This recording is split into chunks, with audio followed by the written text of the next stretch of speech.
It's not letting me go live on the YouTubes. Ah, there it is. Okay, we're live on YouTube again. We're live on YouTube again. All right, what's up, everybody? All right, we're going to be hanging out, just chatting, watching some videos. We just ended our Hollow Knight stream, and we're going to be watching some videos.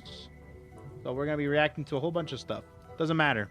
It's a just chatting day. It's a React Andy day. So we're doing that.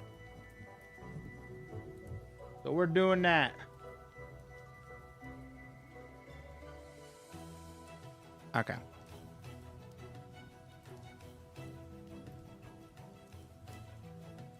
Okay.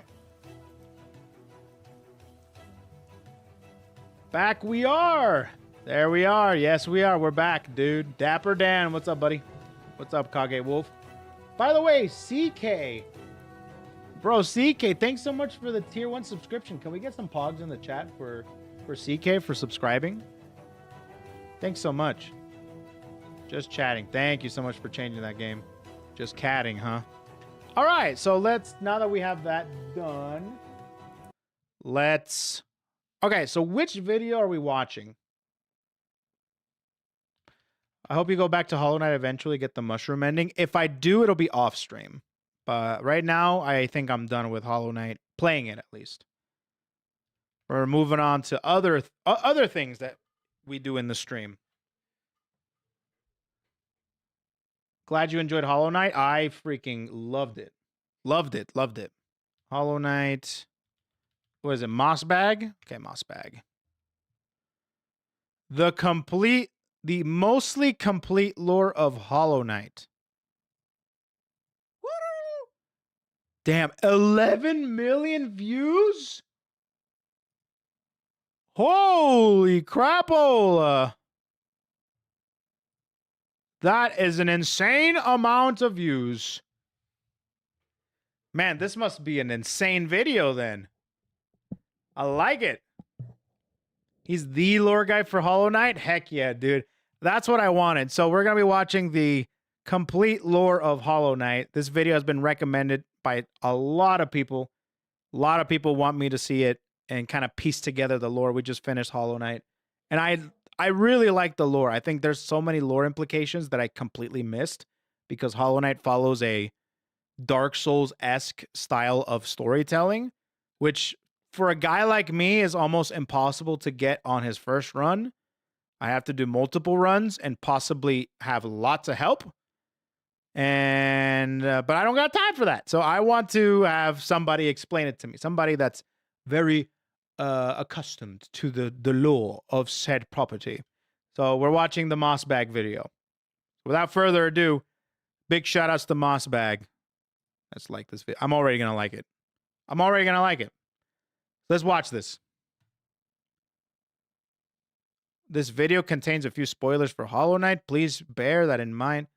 Before embarking on this journey, or don't. I really don't care. I'm just text on a screen. Oh, I can tell I'm gonna like this guy. I'm gonna like him. He's funny already. If you were to ask me, what is your favorite video game ever made? I would have to say Cory in the House for the Nintendo DS.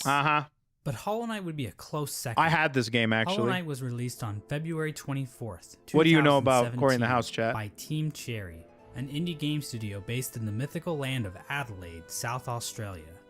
Over the past 3 years, Hollow Knight has become an indie darling. The game has sold over 3.5 million copies. It was the opening game at ADGQ 2019. There's a Hollow Knight book. Did he misspell that on purpose? This is my type of content creator, dude. I feel like he's triggering people on purpose. ADGQ, mythical land of Australia. I like this guy. I like him. Plushies, t-shirts, I like him. Nicotine patches, nuclear warheads, and even vinyl records for all you goddamn hipsters. Team Cherry had one goal in making Hollow Knight. That would be a fun thing to buy. A world that allowed players to get completely lost in exploration. We can see this desire in Hollow Knight's design. The levels in Hollow Knight are massive, with secrets and rewards hidden in every nook and cranny. be that powerful charms, special abilities, or the game's navigation system requires the player to work for their map, forcing them to make a stronger mental image. Which I loved, by the way. Christopher Larkin's score and Ari Gibson's artwork, which I loved, as well, creating an atmosphere that the player won't want to leave. But what the heck ability was that? Did you see that? Coming back, the world building. You did a Zelda. When Super Metroid launched in 1994, it stood out for the its story sense of immersion. Metroidvanias. Now, in 1994, I was busy not being alive, but I've watched enough YouTube video essays to know that this game was a big deal. In case you didn't know, Super Metroid is basically the granddaddy of all Metroidvanias. Man, I loved Super Metroid. Metroidvanias. Now, in Super Metroid, I wish I would have used more sense of depth. Of the OP powers basically, at the end. The feeling that this world exists outside of Samus's interactions with it. In the room right before that diabetic crocodile thing, Samus can find the corpse of a random soldier. His inclusion here doesn't change the gameplay at all, but instead gives the player a sense of wonder about the world they are exploring. Who was this guy? Why was he here in the first place? I never noticed that. Did he like jazz? Now, finding dead bodies and other random garbage is pretty cool, right? Well, Hollow Knight basically does the same thing, about a dozen times. Through it's actually so good. I was one of it's literally one of my favorite things about Hollow Knight is the fact that you can go to a place and kind of just assume and read the room and kind of deduct as to what happened. Like that, like when we were visiting the white woman, there was like a knight right in front and we dream nailed it and it said, you know, protect at all costs. I think that's what it was. So they were trying to protect the white woman as much as possible, right? So it's like Hollow Knight turns one of the Hallownest coolest into things. A living kingdom. Very powerful. You can sense the ancient history of the land when you look at dilapidated structures or giant barred doors. Nothing feels like it was put into the game randomly. There's a reason for it all. Yeah. Except those reasons aren't the easiest to uncover. Hollow Knight's narrative is buried under layers of NPC dialogue, item descriptions, lore tablets, and even additional content like the Quarrel comic and Fangamer's Wanderer's Journal. Oh, Quarrel comic. You guys were telling me about that. An insane amount of research by the Hollow Knight community to make sense of Team Cherry's sprawling world. That's We've even made it to the point where people are looking at the in-game signs to try and decipher Hallownest's logographic language. In this video, I hope to give you a long and detailed look into the world of Hollow Knight. You know, I'm thinking about this now. Is this like one of my brothers? So this was another attempt. Like I'm realizing now, kind of from like it's sprinkled across. I have like, because I was originally thinking that all of these, because the way I pieced it together is that those are all of my attempts. And those are all, every time I die trying to get out of the abyss is what was in the abyss. Like all those bodies are just like my deaths. I thought it was like a symbolic thing of like, look how many times you died because this is like a hard game. But no, it's actually a little bit more crazy by saying that this is my sibling. He attempted it and he died. Exploring Hallownest's history and uncertain future. When I'm not busy making surprisingly accurate Super Smash Bros. Roster speculation videos, I think that's so cool. Failed vessels, yeah, dude. Subjects like the Donkey Kong Country television series, or whatever this was supposed to be, I'm usually making videos about Hollow Knight. And while I am a seasoned Hollow Knight lore expert, I cannot confirm that every musing or theory presented in this video is completely correct. I highly recommend checking out the lore section of the Hollow Knight wiki if you want a more neutral explanation of Hollow Knight's lore. But if you're too lazy to read, then I suggest you sit back, order some Domino's pizza, or just grab a block of cheese from the fridge, and enjoy the mostly complete lore of Hollow Knight.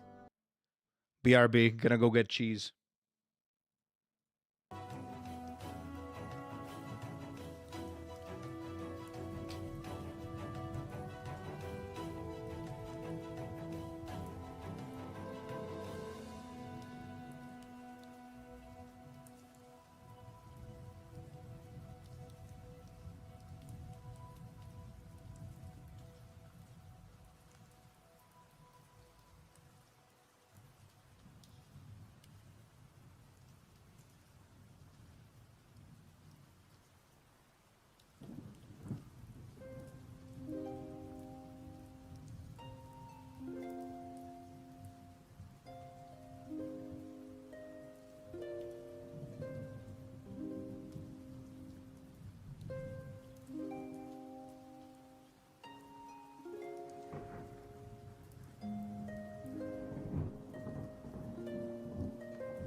Okay, I don't have cheese, but I do have a chicken salad sandwich with some pretzels.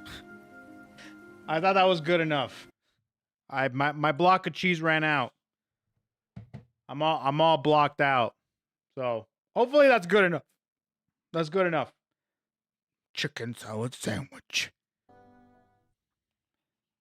It's a simple fact of life that every human worships a god, be that technology, ideologies, or in rare cases, God. As it turns out, the bugs in Hallownest pretty much operate in the same way. From the mosskin born from the dream of a giant slug, to the emo kids of the ancient civilization who literally worship the darkness, there is no shortage of things to worship in the world of Hollow Knight. Our story begins with a creature very much worthy of worship. A creature born from the carcass of a worm. The carcass can still be found in the Kingdom's Edge, and it's our only good look at what worms actually looked like. At the time, oh, so worms?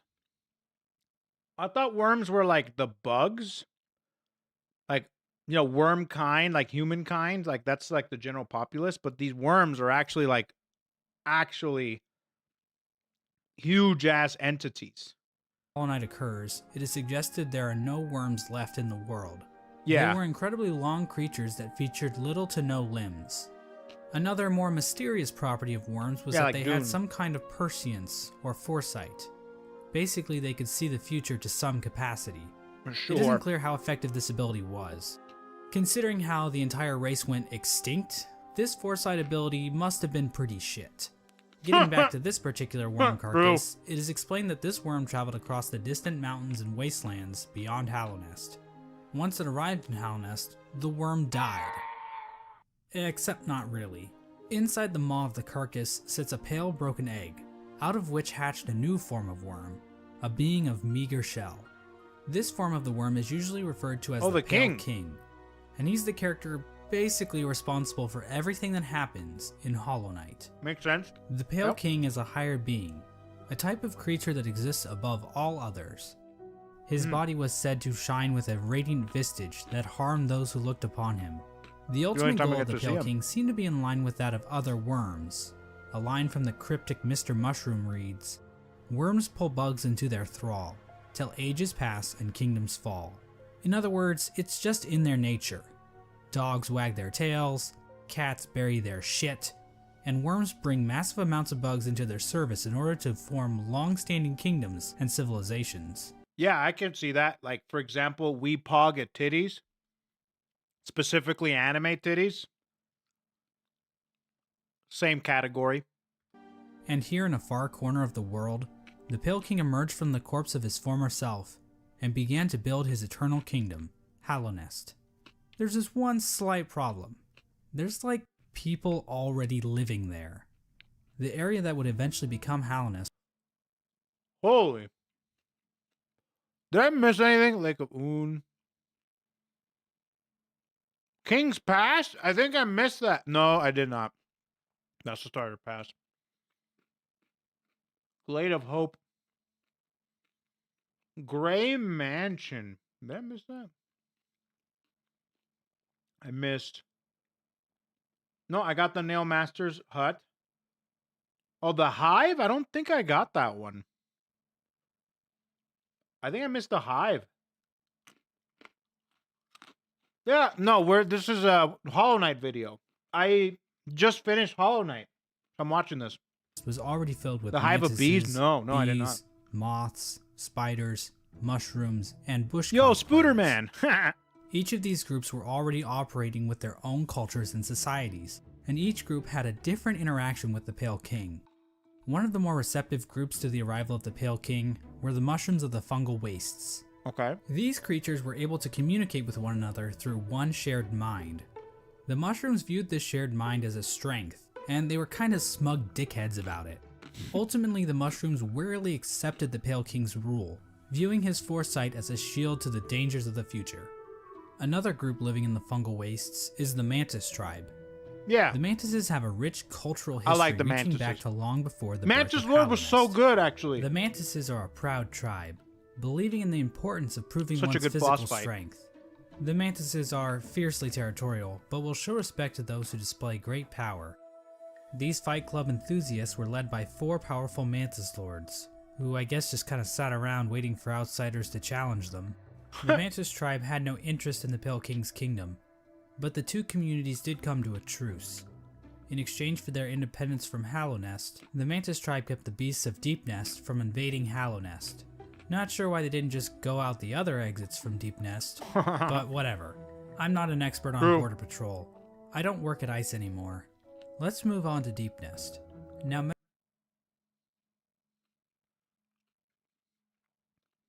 well, funny how 5 years later,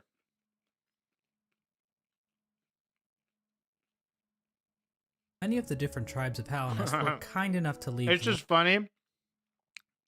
It's just funny that ICE is very prevalent in the year 2025. And this was 5 years ago. No, I'm not. Don't worry. I'm not outing him. I'm just saying that, boy, 5 years ago, an ICE joke was made and now in 2025, I'm like, damn, that's crazy. More tablets behind. Very relevant now. Pretty much everything we need to know about them. Unfortunately, the bugs of Deepnest didn't do that. We know that the spiders of Deepnest had a monarchy because why not? Those are always good, right? Also within Deepnest are a separate group of spiders that immigrated to Deepnest at some point in the past. This group was known as the Weavers, and they established their own culture and history within Deepnest. They're the ones that made the Dream Weaver to weave stories, spells, and shields. So cool. One thing we know for sure about Deepnest is that they really didn't want anything to do with Hallownest. The struggles of Deepnest-Hallownest relations would become painfully clear as time goes on, but for right now, it seems like the 2 remained fairly isolated from one another. Another section of pre-Hallownest includes Greenpath. Now, as far as we can tell, the mushrooms, mantises, and spiders of Deepnest didn't worship any higher beings. There is this giant mushroom corpse in the fungal core, but I don't think this is a higher being. I mean, who the hell would want to worship a fat-ass mushroom? Fat-ass slugs? Now that's... So that's what Un looks like. Alright. That's how he looks like. Dope. The land we know as Greenpath was created by the higher being known as Un. Un used her great mind to dream the vegetation of Greenpath into the once barren caverns. Un's followers, the Mosskin, were also born out of Un's dream, making her their creator. Greenpath at its height was actually much larger than we see in game. At one point, Greenpath stretched into both modern-day Queen's Garden and possibly Fog Canyon. Greenpath's citizens showed themselves to be a fairly developed society. They built a temple at the Lake of Un in order to worship her, and they even had their own line of defense, with Moss Knights showing proficiency in combat, using nails and shells as weapons. Oh, those are not like actual The Law of Un knights, continued to remain in effect even after the Pale King arrived, but it seems like they allowed the king to establish a road through their lands, leading travelers to the heart of Hallownest. So just to clarify, the king, the one that sets everything in motion, is called the Pale King. He's not just the king, he's the Pale King, which is the king with a worm king. Okay. Just to get that out there. Where's my water? Did I leave it upstairs? Oh, damn, I left my water upstairs. Hence the name Greenpath. Yeah, Team Cherry really racked their brains when naming this area, didn't they? Next, we have the bees. I don't know, I like it. And I like while the there is simplicity no of it. lore on how these bees can turn into Okay, I've fucking not gone here. drills, or how they can ignore all known laws of aviation, we do know how they reacted to the Pale King. These bugs decided to seal their hive off from the rest of the world, with only patrol bees being Damn, I able completely to enter missed and the hive, exit huh? the hive.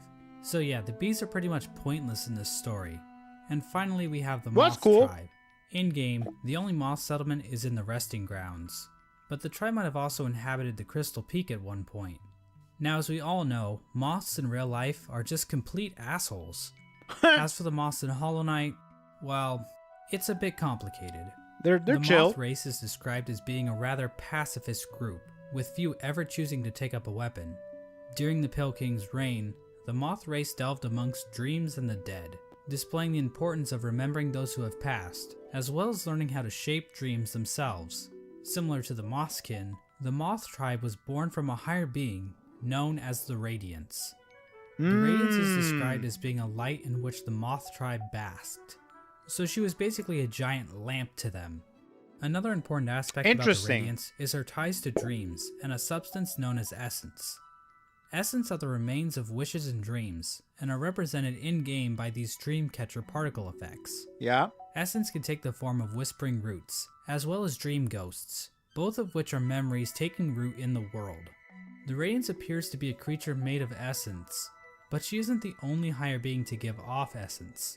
Un has green particles, the Pale King has gray particles, and this sexy character named Grim gives off fiery red particles.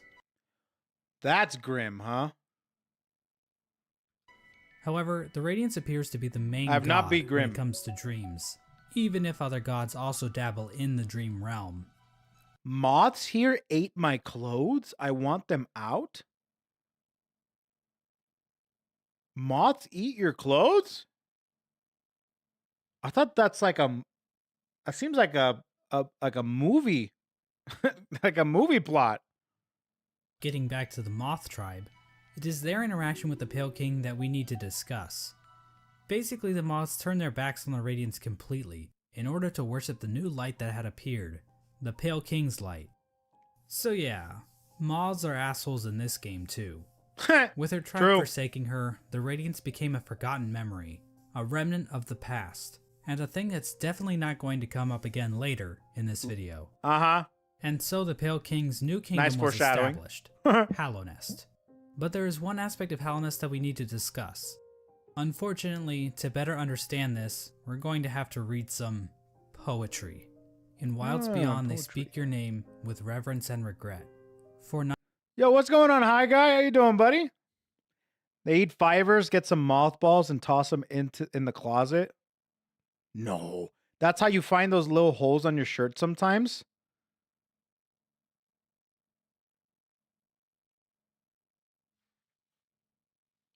Real?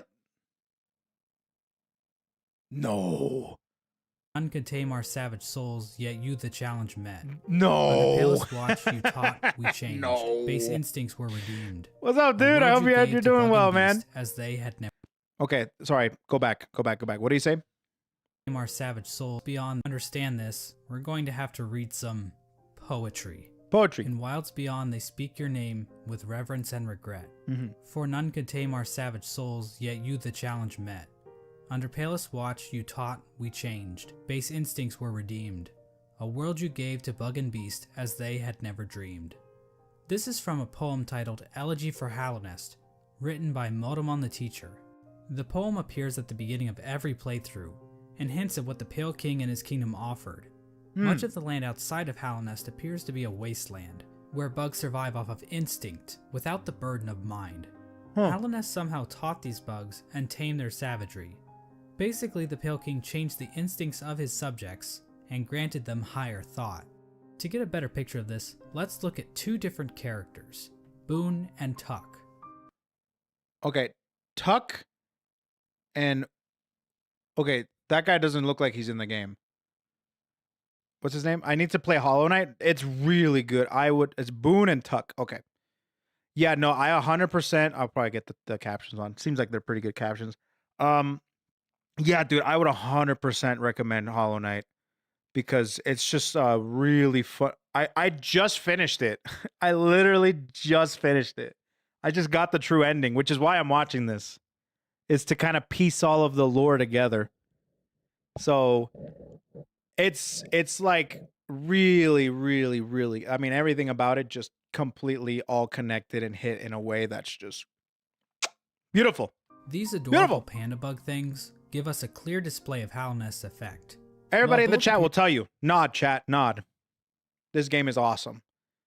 Appear to be the same species of bug, Boone is dumb as a sack of rocks, yeah? Struggling to string together words, while Tuck speaks fairly clearly. The main difference between these two characters is that while Boone lives outside of Hallownest, Tuck lives beneath the city's capital. I met him, yeah. Basically, it appears as though Hallownest is a literal holy ground that raises the intelligence of those who You just do dwell nodders, within. chat. Just do nodders. The Pale King established a path, starting from the kingdom's You entrance get a in default King's nod. Pass, Don't worry, chat. winding through Greenpath and the fungal wastes, and finally All caps, ending at the nodders. massive capital at Hallownest's heart. We now know the capital city as the City of Tears, but that was likely not its original name.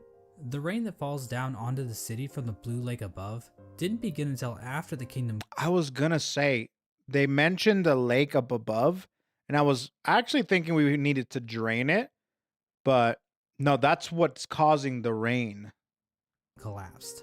So unless the capital was originally named by some edgy literature student, the name City of Tears wouldn't have made much sense. Yeah, that makes sense. The king's motivation for all this appears to have been his desire to be worshipped. The citizens of Hallownest believe that the Pale King created the world and everything in it. Shrines to the king can be found scattered throughout the kingdom, and king's idols were created and distributed to followers of the king. Despite the worship, the Pale King often kept himself hidden from his subjects, possibly to hide his blemishes. I mean, if you look at the size of the real Pale King to his statue in the ancient basin, the man is clearly overcompensating. Not wrong, dude. If he was a real person in 2025, he would definitely be driving a Ford pickup F-250 with huge wheels to compensate for the small penis, you know? The Pale King's White Palace was also built underneath the city, separating him from his subjects even more so. At the same time, certain powers became shunned in Hallownest, though we don't know for sure if the Pale King had anything to do with this. Probably not. Lifeblood is a blue liquidy substance that leaves those who drink it feeling refreshed. However, the use of lifeblood was seen as a taboo, and those who used it were demonized as heretics. Ooh. The use of soul for combat was also shunned. Soul is a sort of life force in Hollow Knight that animates the bodies of living creatures. But some characters are able to control the soul of others to conjure powerful spirits. But aside from a few exceptions, no citizens of Hallownest ever use this power. Yeah, this guy, they used it in the city all the time. I wonder. However, the Pale King didn't rule alone. There was another higher being in the mix, a being known as the White Lady. White Lady. The White Lady is a weird brute-like being that can be found in the modern day. I drive a smart car. I spoke from personal experience. No, I don't even have a car, dude. I don't have a car. Queen's Gardens. She is encased in a strange cocoon, and we know very little about her. With as much exposition we get for the Pale King, there is next to nothing on the White Lady. But one thing we do know is that she likes to breed. Like, a lot. She looks upset. The White Lady would often retreat to the Queen's... That was a crazy screen there. She looked upset. Gardens, an area of land once controlled by the Mosskin. How exactly she walked around and actually went places is a lore question. So you dream about compensating? Man, you're reaching really hard, aren't you? Too deep for even my expertise. The White Lady is also known as a pale being, along with the Pale King. What exactly are pale beings? Well, we don't know for sure, but they seem to stand out even amongst higher beings, as being even more powerful. I know that's a little confusing, so let's try using an example. I'd say that regular higher beings are like a TP-Link Archer C7 AC1750 wireless dual-band gigabit router, while pale beings are like the Asus RT-AX88U AX6000 dual-band 8X gigabit Wi-Fi router.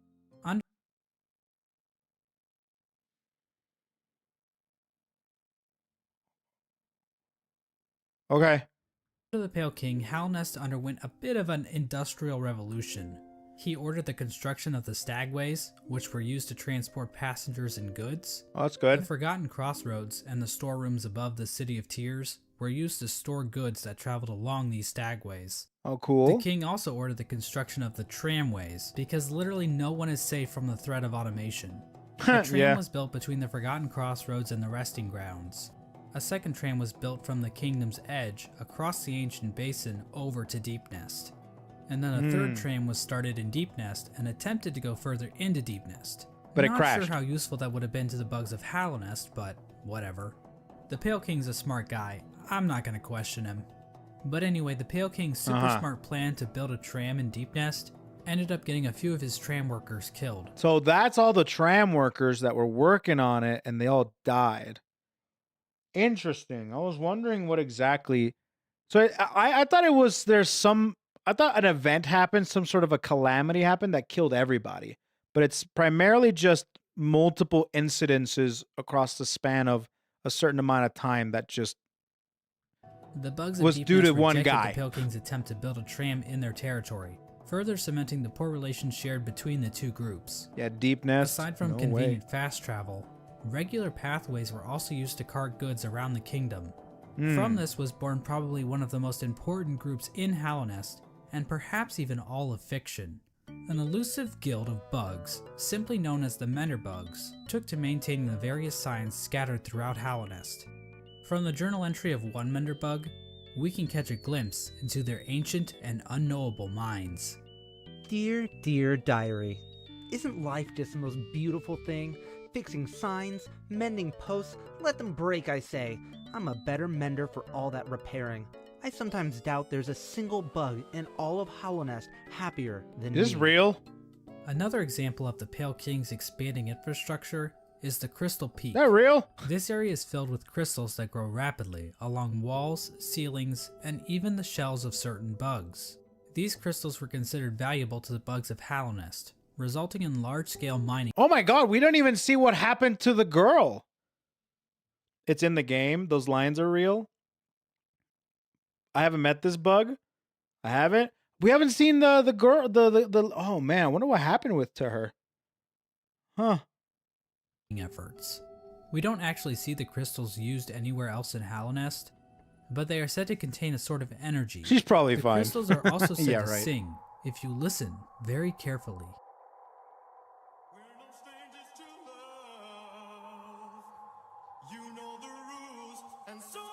In terms of military, Hallownest's first line of defense appeared to be a group simply known as the Five Great Knights. 5 Great Knights. The okay. members of this esteemed coalition were Ogrim, Hagamol, Zamir, Drya, and Isma.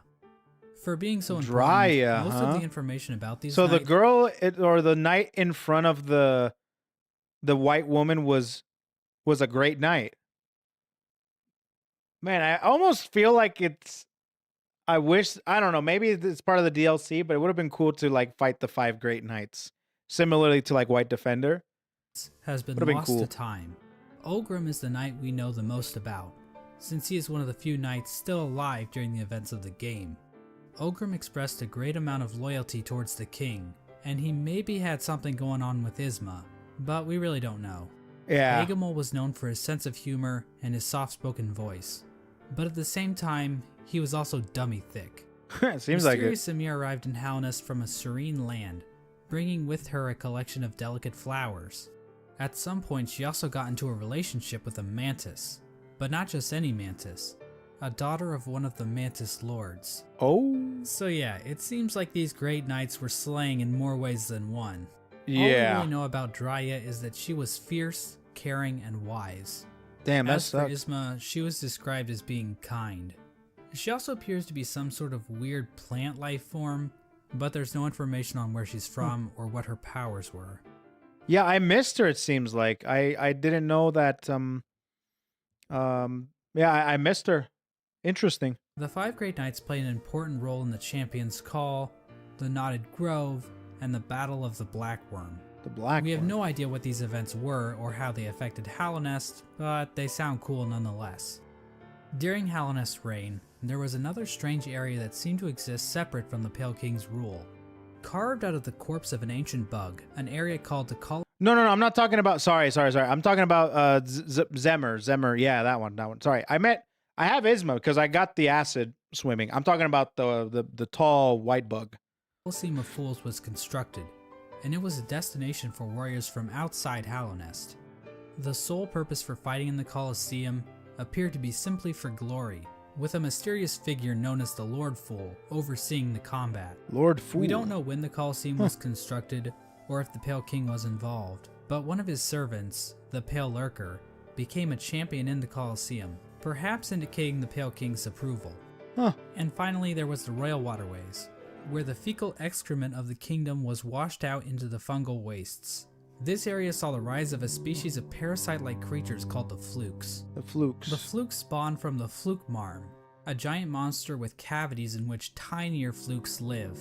There really isn't too much lore involved with the Flukes, but I do need to point out that the Flukemarm is canonically a MILF.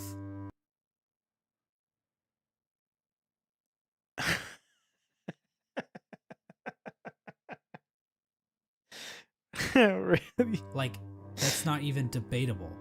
The sky is blue, 2 + 2 = 4, and we all want to fuck this thing. And so this was the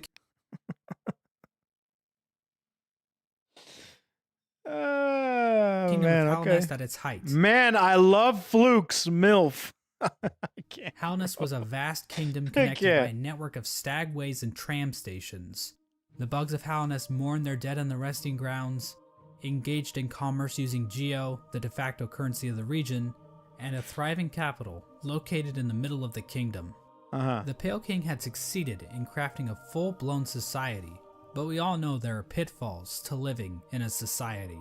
As the suspiciously knowledgeable Hunter points out, a hole is a hole. The Pale King had created a population of weak and pathetic creatures.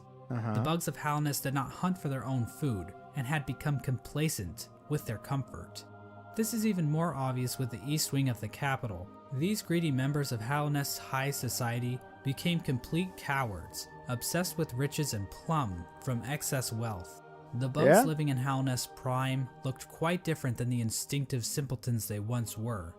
Their savagery had been replaced with intelligence, and through that intellect, they gave the Pale King the devotion and service he desired. And while there were a few snags along the way, they were shining times for the king and his son. So the king almost gave sentience to the bugs, and the bugs were able to be worshippers because that's what he wanted, was to be worshipped. Weird. Okay, interesting. Resting at the threshold of Hallownest is a strange lore tablet, proclaiming Hallownest to be the last and only civilization. It calls Hallownest an eternal kingdom. This appears to have been the Pale King's goal, for Hallownest to stand against a wasted world as a final beacon for civilization. And that was the Pale King's ultimate folly, to think that he could succeed where so many others had failed before. Long before the Pale Kings or the Barry Bensons of the world, the land of Hallownest was controlled by an ancient caste. Hints of Hallownest history are littered throughout the land, with the most notable... More sapience than just sentience? Alrighty, my boy Ben.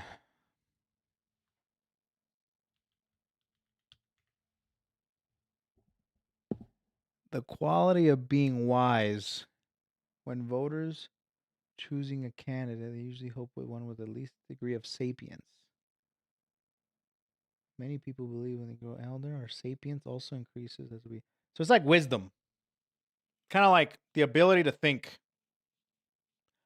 I thought that's what sentience was. Hold on. Sentience versus sapience. Sentience is the capacity to feel, to have subjective experiences such as pain, pleasure, and emotions, while sapience is the capacity for wisdom, self-awareness, reason, and higher level thought. So yeah, I guess, sapience would be that. Okay. And it is safe. Yeah. I see. Examples being the soul totems and arcane eggs. I get paid in 3 hours. I plan to sub. I trust your gaming knowledge, especially FGC. Wait, you're going to subscribe because of my knowledge in gaming? I do have big brain. King, or thanks for the kind generosity. But instead, a dark and mysterious substance known as the Void. This. Okay, sorry. Go back. One sect of these most ancient caste. Hints of the others had failed before. Right here. There were intelligent bugs before the king, like the worshippers of Radiance. Okay. Yeah, exactly. There were intelligent bugs, and those are kind of like godlike. For example, the white woman, right? The worshippers of Radiance, etc. But it's like the king took that specific sapience that the worshippers and all these other people had and kind of gave it to other bugs.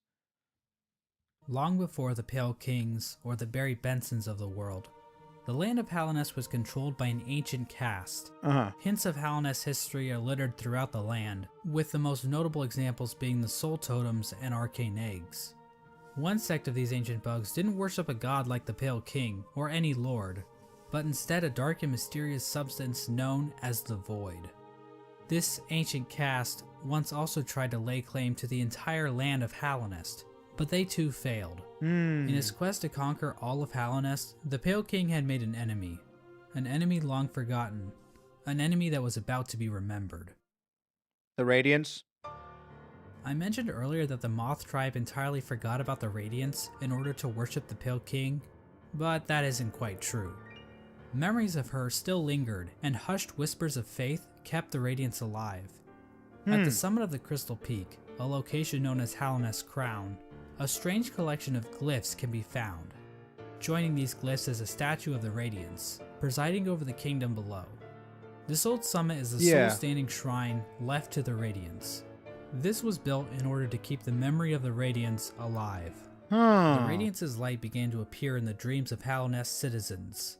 This light manifested itself in an infection that ravaged through the kingdom's tunnels. Damn. So essentially the king stomped on the Radiance's grounds, thinking that there was nothing here to be worshipped, so people can worship me. But in reality, people were already worshiping Radiance, but it was long forgotten. But there was still a remnant that kept it alive. And because the Radiance wasn't being worshipped and stuff, it started infecting everything. Everything the king had worked for. Deep sleep and awaken with broken minds. Some of the lesser bugs tried to resist the Radiance's light, which only resulted in them being consumed by it even more so. Many infected bugs lost their wills and began attacking bugs that weren't infected. Zombies. The infection also twisted the bodies of its hosts, causing them to bloat and occasionally develop. Is that?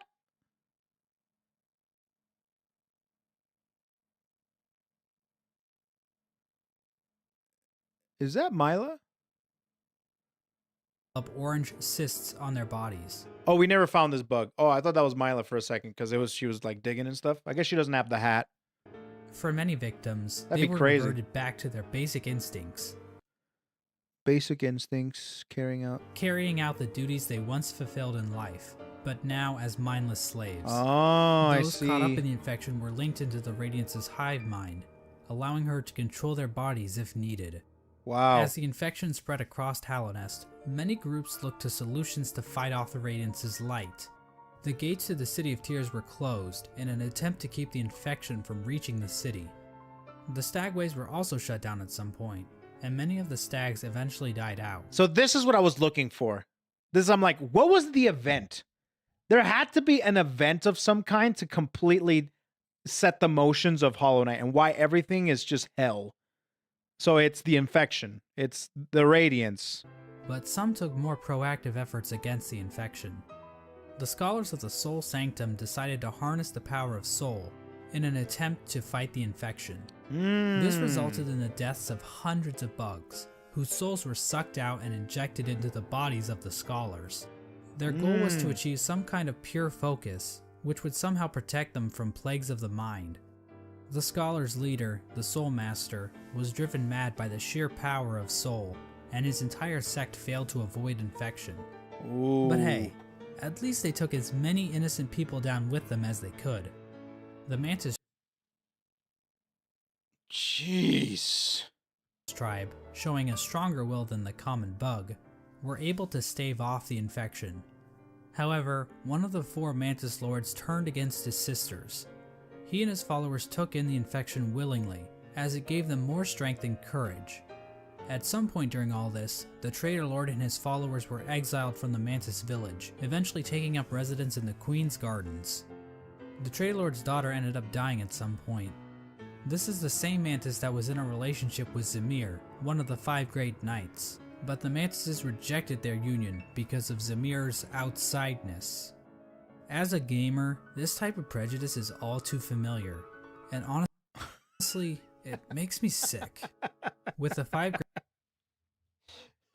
Shut up. All right, listen, that's cool. Okay, now that makes sense. I thought that the white woman was like a traitor, and the Mantis Lord that was there, the Lord Traitor, was actually like her lord, right? Her main protector. But it was actually one of the Mantis Lords that betrayed the Mantis clan and left. And his daughter was able, yeah, okay, that all makes sense now. Great Knights completely useless to fight against the infection, the Pale King devised his own scheme. A scheme involving a strange substance known as Void. As I mentioned earlier, the Pale King's White Palace was built in an area called the Ancient Basin, but his castle wasn't the only noteworthy thing down there. At the bottom of the Ancient Basin was the entrance to a pit known as the Abyss. Within the Abyss was a lake composed of void. Oh boy. The Pale King realized that this void could be given form, as evidenced by an imprint of such, deep within the Abyss, possibly left there by the ancient civilization that predated Hallownest. The Pale King devised a workshop in his palace, where he placed void in armor shells imbued with soul, creating servants known as King's Molds and Wing Molds. These void creatures were somehow imprinted with the desire of the Pale King, so that they would... And that's what the enemies were in the White Palace. The guys that were the knights and the little bugs that you could infinitely pogo stick on. Servant. Ah. It isn't clear when the Pale King started making these creatures. I see. There is evidence to imply that even common bugs were aware of King's Molds. But the point is, the Pale King turned to the void in order to create another creature. One that he believed could contain the Radiance and her infection. Sorry about that. Bacon Bandit, subscribe to the channel. Thanks so much for subscribing, amigo. Can we get some can we wave at Bacon Bandit? Make sure he's seen. You've been spotted. Appreciate you subbing to the channel. Enjoy the emotes. He tried to create a pure vessel. The Radiance's infection needs its host to have a will. By the way, there's a wave emote you can use for saying hello and saying goodbye. Like if you have a sub, you can use it. And a mind in order to enslave go back. And her infection. He tried to create a pure vessel. Pure vessel. The Radiance's infection needs its host to have a will and a mind in order to enslave it. A pure vessel would be a creature made of void designed to lack those features. Oh. The Pale King believed that by harnessing the void inside a pure vessel, he would be able to stop the infection and so Broken Vessel was another one of our siblings. And keep Hallownest lasting eternal. But his method for creating this so-called pure vessel was incredibly cruel. Oh? This is where the White Lady and her King Kong-sized libido come into play. These two higher beings engaged in a union of some kind, resulting in the creation of several eggs that were dropped down into... Wait a minute. Bro, is this her actual outfit or is this like some sort of kink? And her King Kong-sized libido come So they performed horizontal tango, right? They dropped their eggs into the abyss in order to make me. Play. These two higher beings engaged in a union of some that emote. kind, resulting in the creation of several eggs that were dropped down into the abyss. There, the void seeped into these eggs, corrupting the offspring of the Pale King and the White Lady. This act resulted in the creation of the vessels. Holy. The vessels are not technically considered to be alive. They are shells created from the Pale King and White Lady that have been filled with the void. Within each vessel is a shade, a completely... Oh! Hi Ko. Haven't been watching your stream cause I didn't want to be spoiled about the gameplay, but from the few clips I've seen from you, I don't think I would be spoiled much.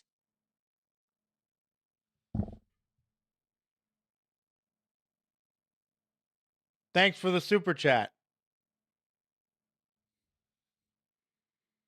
Appreciate your generosity and your kind words. Hey, you should stick around. We're watching this completely non-spoiler free video about Hollow Knight. You should watch it. It'll really get you pumped up to play the game. Thanks for the super chat, dude. Void being hidden behind the face of the vessel. Vessels are also non-gendered, I guess because they're... You're welcome. Okay, hold on a minute. Thanks so much again for the super chat, dude. That's very kind of you. Even if you're a... All of these vessels are different children that they've made. So they got down a lot. Like a lot. Like a lot. Dead or something? I'm not sure if that's how that works, but whatever. That's crazy. I'm not an expert on these kinds of things. I don't work at ICE anymore. Thousands of vessels were created during this process, but only one was chosen as the pure vessel. This particular vessel, chosen by the I Pale guess King, when was bugs deemed actually a give birth, they actually have like a lot of different eggs. They have like from one birth, you can give birth to like close to 100 bugs. I'm pretty sure. Hollow Knight, and was taken away to the White Palace. Okay, sorry. Here we go.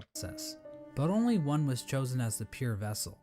Only this one. This particular vessel, chosen by the Pale King, was deemed the Hollow Knight, and was taken away to the White Palace. Okay. But I want to take a bit of a closer look at this part of the story. Here we go. There are a number of questions and theories surrounding this moment that I really want to dig into. The big question surrounding this moment is, why was the Hollow Knight chosen over any other vessel? True. One common theory is that the Pale King took these vessels back to the White Palace and evaluated them using his giant collection of buzzsaws. That's a good theory. This theory is probably the least likely explanation. Oh. It kinda exists just to explain the buzzsaws, which is quite the mystery, I'll admit, but doesn't really... There has to be a reason for this madness, okay? There has to be. Either that or the developers just got out of Saw.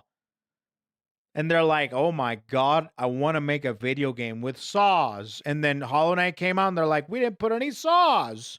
Or this is the first level they made. They're like, maybe just making a game out of this wouldn't be a great idea. All right, let's go back to the drawing board. Made Hollow Knight and they're like, wait a minute, rummages through the papers. Can we add this? And they're like, yeah, we'll stick it at the end. Mesh with the vessels very well. How does being good at Super Meat Boy prove that you are a worthy vessel? And while thinking about logistics in a game about magic bugs is never a good idea, how exactly did the Pale King transfer these thousands of vessels to his palace without characters like the Dung Defender finding out? So this means that the Pale King probably made his decision without taking any of the vessels out of the abyss. Wait a minute. Without so there were others. Characters like the Dung Defender finding out. So this means that the Pale King probably made his decision without taking any of the vessels out of the abyss. So how did the Pale King make his evaluation? Oh, true. I think the best explanation comes from a theory I originally heard from a user named Golden Flower Fan. Basically, fan theory. The vessels were hatched down at the bottom of the abyss, and the first one to make it to the top was chosen by the Pale King. In a memory of this event, we see vessels falling from above back down into the pit of the abyss. Okay. Perhaps these vessels weren't being cast down into the abyss, but fell while trying to escape out of it. Ooh. The lore tablet outside the abyss appears to support this theory. It reads, "Our pure vessel has ascended. Beyond lies only the refuse and regret of its creation. We shall enter that place no longer." Huh. This tablet was likely written right after the Hollow Knight was chosen, considering that is when the entrance to the abyss was sealed off. The tablet proclaims that the pure vessel has ascended, or in other words, climbed out of the abyss. And while cut content should never be considered canon, I would just like to point out that an earlier version of this tablet, found in the game's code, was even more explicit about this. It read, "From below, our pure vessel has ascended." But how does making it to the top of the abyss first prove that the Hollow Knight is somehow a perfectly hollow vessel? Well, I think this whole concept might just be a misconception. What if the Hollow Knight wasn't any different from the other vessels? All the vessels were made in the exact same way after all. The idea that the Hollow Knight was somehow more hollow than the other vessels comes from the fact that there were so many vessels created in the first place. True. If they only needed one, then why create so goddamn many? I mean, True. this is like Octomom on steroids. Well, these... That's a name I haven't heard in years. Are bugs we're talking about, so it would make sense that multiple offspring would come from one egg. And it might have been a precaution to produce multiple vessels in hopes that at least one would be able to successfully escape the abyss. True. Now another explanation could be that the Pale King just yeeted other vessels that made it to the top first, after determining that they weren't hollow, which would better explain why so many were created. Ultimately, the exact details aren't super important, but I do find it interesting how many different interpretations can be pulled from this part of the lore. Oh yeah, dude. After the Hollow Knight was chosen, the Pale King sealed the doorway to the abyss, leaving the discarded vessels to rot away in darkness. Oh. These actions were not taken lightly by the Pale King or the White Lady. Both participants expressed shame in what they did, but saw no other option to save the kingdom. But the vessels weren't the only poor saps sealed away in the abyss. There's also a lighthouse that was built on top of a naturally formed spire, its light shining down on an ocean of abyss below. Inside was one of the Pale King's royal retainers, who was left in charge of keeping the lighthouse turned on. Whoa. So this brave soul was willingly sealed in a dark and dangerous tomb for the rest of his life, just so he could not pull a lever. Well, That's at least crazy. he was living with purpose. With the abyss sealed That's and the sad. Hollow Knight chosen, the Pale King's plan was beginning to come together. The Hollow Knight was raised and trained to prime form, causing it to grow several times its original size. We don't know exactly why this happened, but I guess the Hollow Knight is just a grower and not a shower. We know that the Hollow Knight was trained to use a nail, but why was this even necessary? One possible explanation is that the Hollow Knight needed to protect itself in case an intruder tried to kill it. You know, like the player. Or perhaps this was important in the process of containing the Radiance. Unfortunately, the details of that are never fully explained. Seems like there's a lot of stuff that they kind of just left up in the air, but never truly explained, which is kind of a shame. I don't know if they, ever since this video came out, have continued to release more things to solidify the lore, but I guess it's just, I don't know, man. I really enjoy the fact that, yeah, it's scattered like that, and it's up to the player to read, kind of Dark Souls-esque, but there seems to be a lot of just, this is kind of the best thing we got, you know? Yeah, I guess that adds to the mystery, and I guess that's why they released Silk Song, to kind of go more into the lore.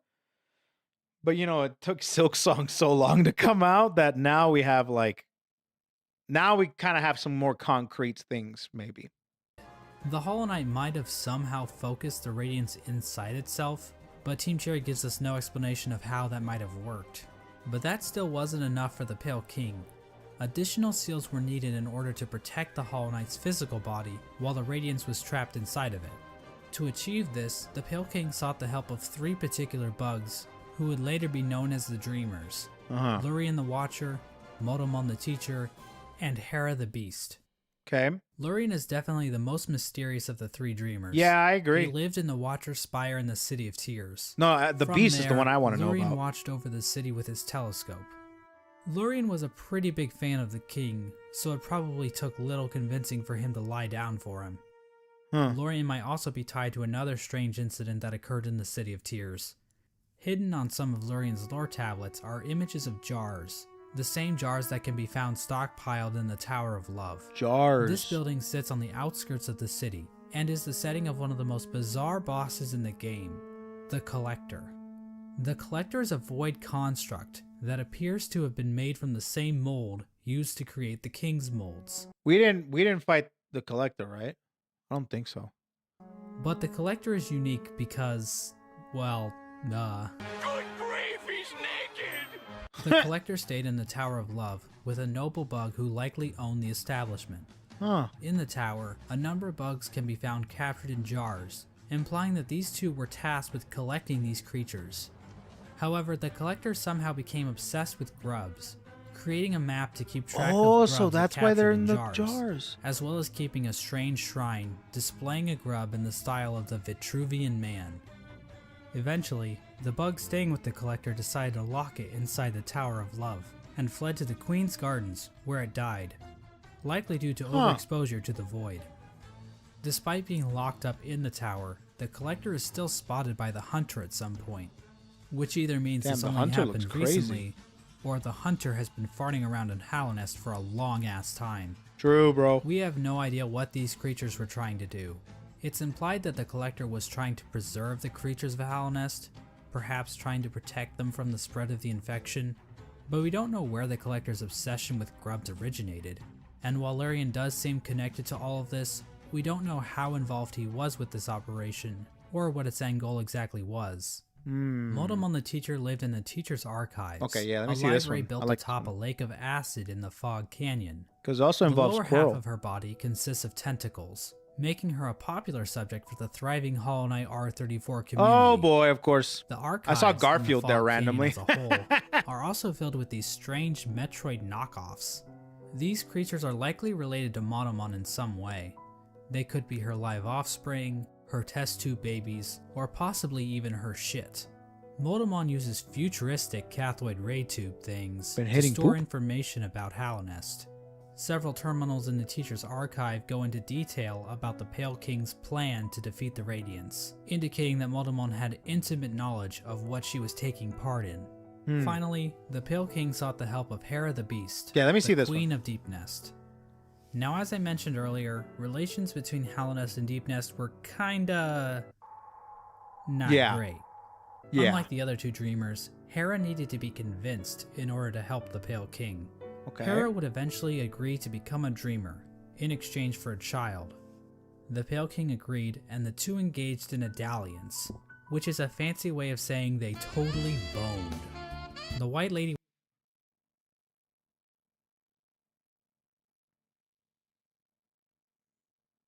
was okay with this arrangement. Of course she was! In fact, she might have been watching from the closet. Dude, this game has a lot of sex! What the world? We got NTR in Hollow Knight! Holy crap, dude! The motive behind Hera's request is never elaborated on, but it appears as though the King of Deepnest was dead at this point.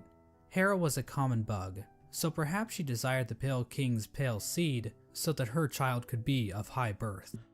The Interesting. bargain between Hera and the Pale King resulted in the birth of Hornet. Jonathan! She became known as the gendered child, because unlike the Pale King's other children, Hornet was not hollowed out by the Abyss. Hera and Hornet spent little time together, as Hera had to make good on her end of the bargain.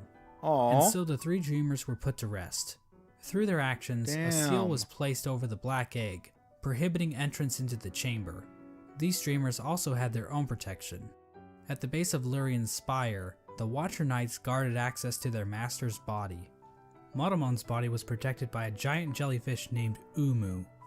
On top of this, Motomon entrusted her servant Quirrell with a mask which would be required to break an additional seal she had placed over herself. Wow. So she basically is double wrapping herself. As for Wow. Hera, we're not really sure what protected her, since it is never actually seen in-game. We don't know where this creature is hiding, but whoever it is, they really suck at their job. Now there appears to be one more element to the Pale King's plan, involving the Weavers. Hidden away in the Weaver's Den is an incomplete seal of binding, woven from silk. Okay. This design prominently features the Hollow Knight's head, and can be found in the White Palace, as well as blocking the exit during the Hollow Knight fight. Silk spools created by the Weavers can be found in the Stag Station in Deepnest, as well as the Stag Station next to the White Palace. These spools can also be found in the Pale King's workshop. We know that the Weavers were closely tied to Hera and Hornet, so their actions might have been a part of the deal between the Pale King and Hera. Oh, that makes sense. Once the Hollow Knight was ready, the Radiance was somehow channeled into the vessel, which was then placed inside of a giant I imagine black that's egg like the located in true Forgotten final Crossroads. boss, like Prime This egg Hollow was built to Knight. sustain the Hollow Knight, and I imagine this is like the true final boss, which you can like the end. Like once you get everything, DLC endings, all that stuff is like Prime Hollow Knight, which will be really. It's pretty cool. somehow channeled into the vessel, which was Or at then least one of placed the inside bosses of a from giant DLC. black egg located in the Forgotten Crossroads. This egg was built to sustain the Hollow Knight, It itself appears to be fashioned from void. Okay. The Hollow Knight was chained up, and the entrance to the Black Egg was locked behind a powerful seal created by the three dreamers. Yeah, you have to break the seal from the three of this them. convoluted plan actually worked, and the infection was successfully contained. Oh, wow. Memorials to the Hollow Knight and the Dreamers were erected in the City of Tears and the Resting Grounds. But this is the part Pure Vessel is the vice boss in the DLC. I see. That makes sense. of the story where Either things way, get it's just a like little one of the bit hazy. ending ones, like By the endgame. time these statues were constructed, citizens had taken to writing on parchment woven from spider silk, which was all destroyed when water started pouring down onto the city. Ooh. We don't know how long the Hollow Knight was able to completely contain the infection. Bugs from Dirtmouth used to go to the Temple of the Black Egg to pray, saying they felt at peace within the walls. But after a while, they stopped going, perhaps indicating that the infection was beginning to leak out again. The infectious air continued to seep through Hallownest for years, eventually even reaching the deepest parts of the kingdom. As it turns out, the Pale King's pure vessel wasn't quite so pure after all. Seems like Hollow it. Knight had been tarnished by an idea instilled. While the game never explicitly tells us what that idea was, it does hint strongly at what it might be. Hidden away in the White Palace is a memory showing the Hollow Knight and the Pale King sharing a moment. The Oh. Hollow Knight might have developed a parental bond to the Pale King. And who could blame it? The Pale King is a pretty great dad after all.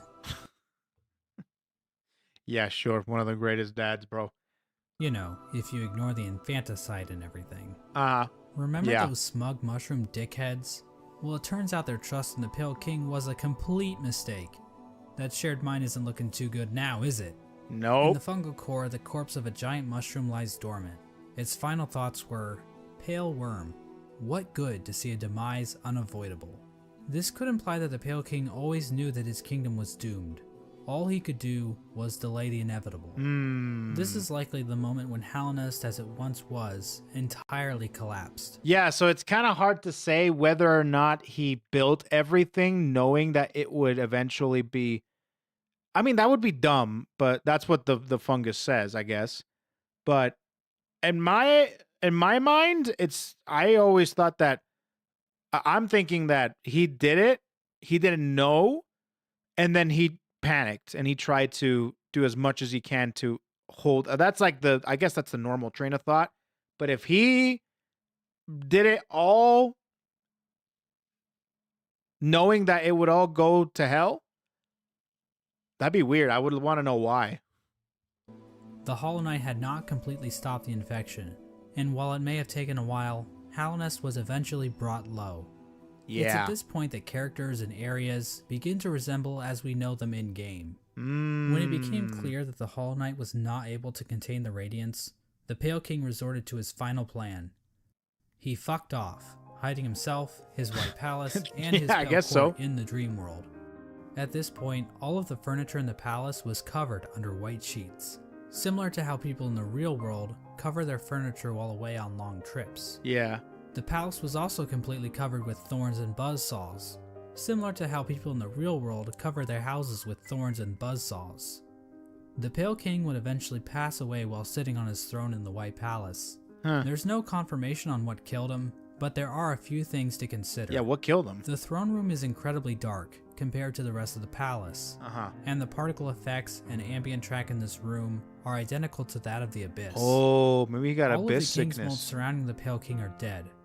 The ancient basin itself also has become stained with the presence of void, as it can be seen as high as the rundown elevator shaft. Oh, so the crazy noir effect that happens in the game is probably due to the fact that it got tainted by the Abyss.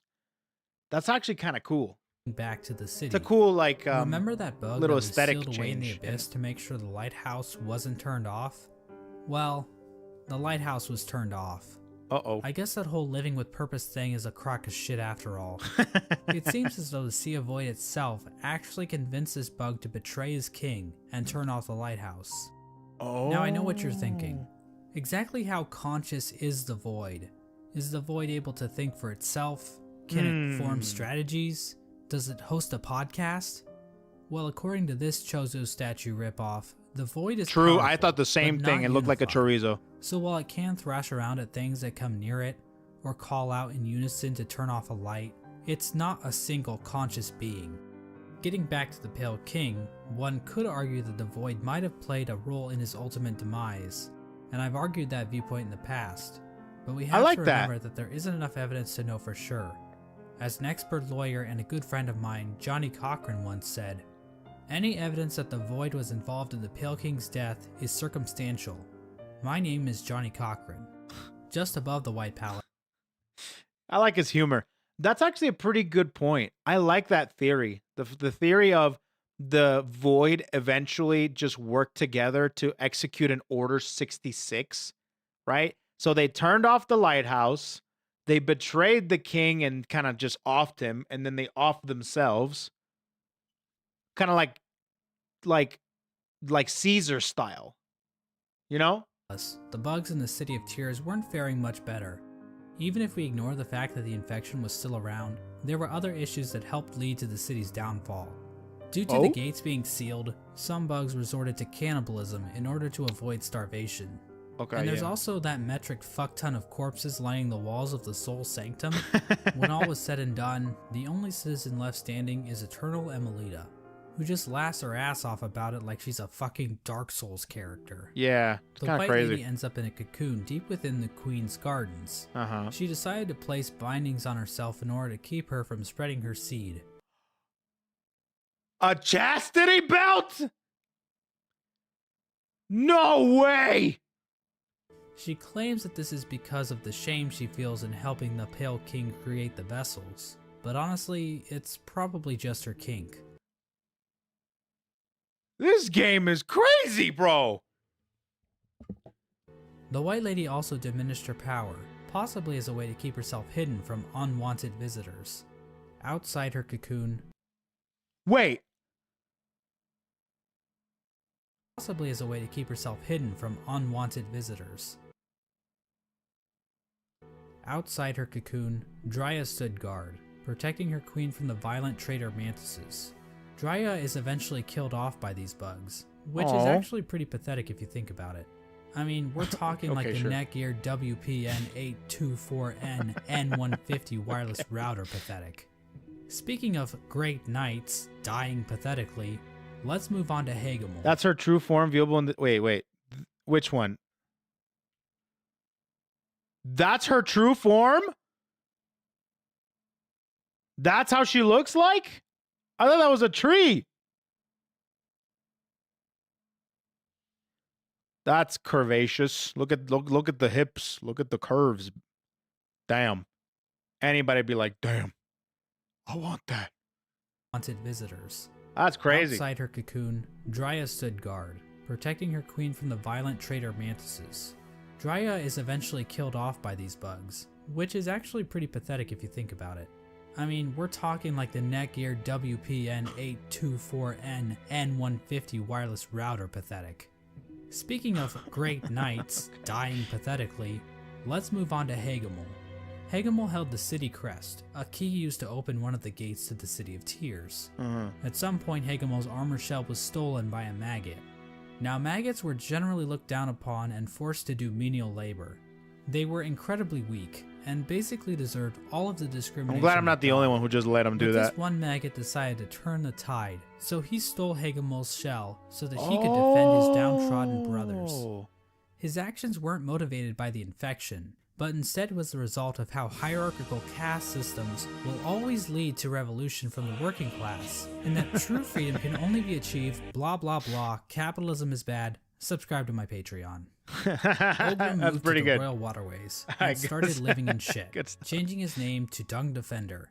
Now I love wallowing in shit as much as the next guy, but you'd have to really love shit to put up with living with the flukes. The Dung Defender kept an unwavering sense of duty and loyalty to the king, and love for his fellow knights.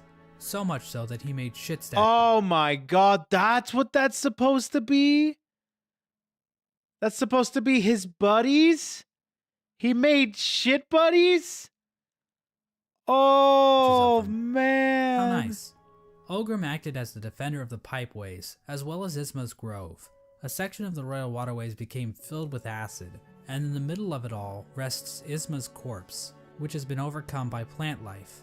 Isma is likely the one responsible for this acid blight, but we have no idea what happened to her. Hornet's whereabouts during this time are fairly mysterious. Oh yeah, let's see. We know that she departed Deep Nest and didn't return until the events of the game. At some point, she took to guarding Hallownest from intruding warriors, as well as the cast-off shell in the Kingdom's Edge. Despite the Kingdom's woes at large, fortunately this fate did not befall one of the until Silksong, maybe. Oh boy. Fandom's favorite characters. The Menderbugs continued to fix the broken signs and wayposts of Hallownest. Man, the Menderbugs, From a diary entry, we can see that one Menderbug in particular had found himself on the precipice of a long and loving relationship. Oh. Hello again, diary. Not long now until the next Minder Bash. For us stealthy types, we're a riotous bunch when we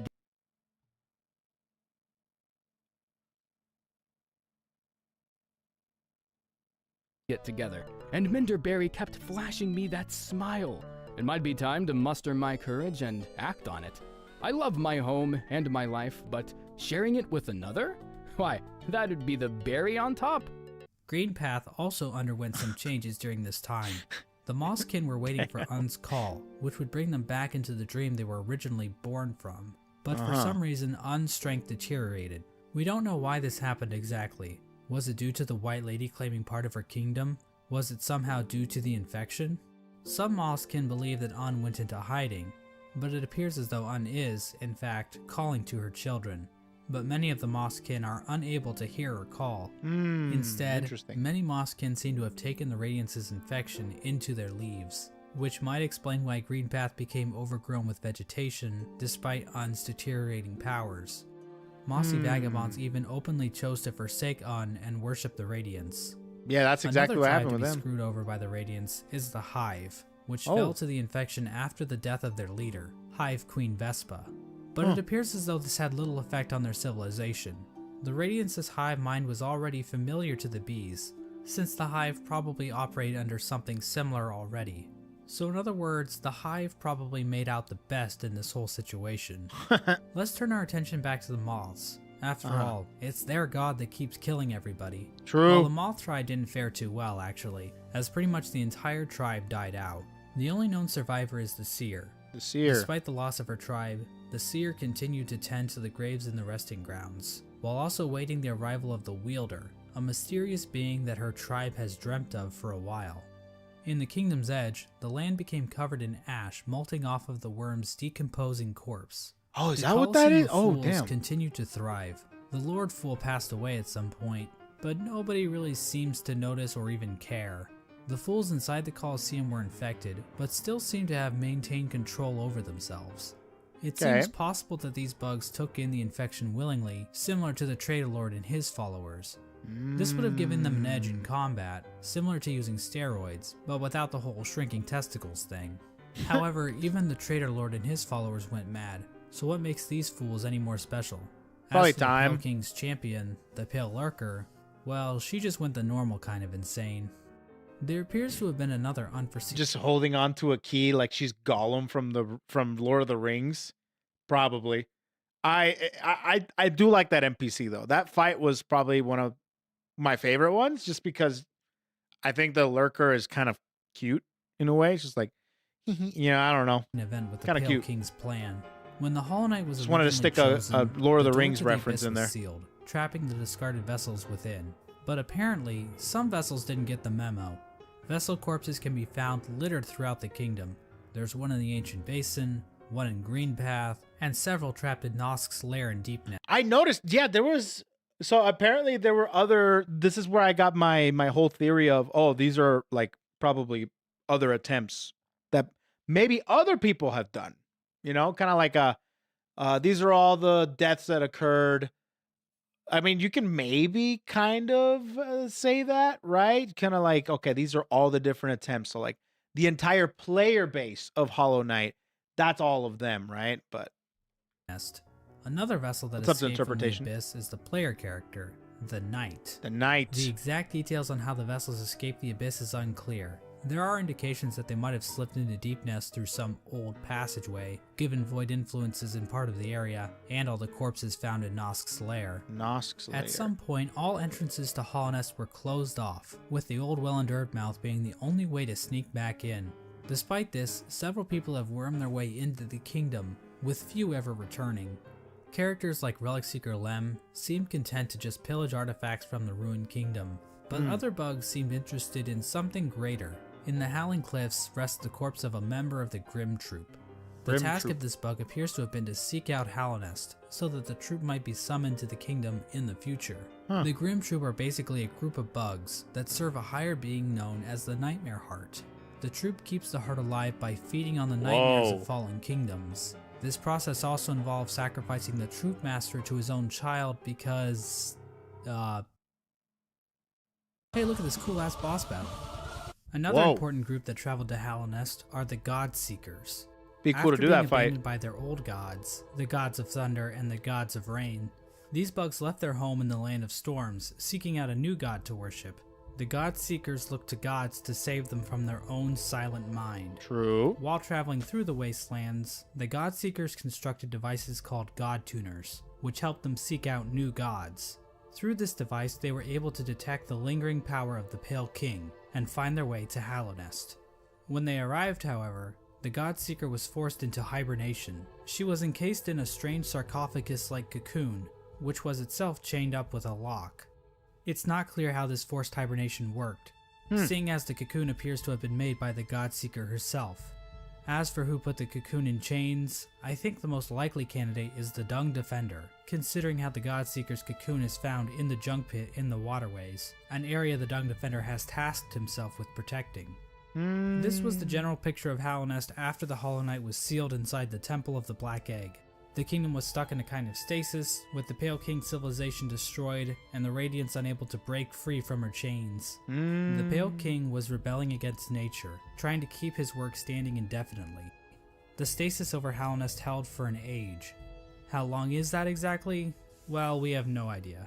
As I'm sure you've noticed, there really isn't a timeline for anything that happens in this game. Doesn't seem like we it, also yeah. have no idea how long any of these bugs can actually live. Elderbug wasn't around to see the stagways open, but we know several other characters were, implying that Elderbug is probably one of the youngest characters in the whole game. But this stasis over Hallownest wasn't going to last forever. At some point, the Radiance erupted out of the Hollow Knight, cracking its shell and releasing a loud and powerful roar. The amount of infection leaking out of the Hollow Knight became even greater.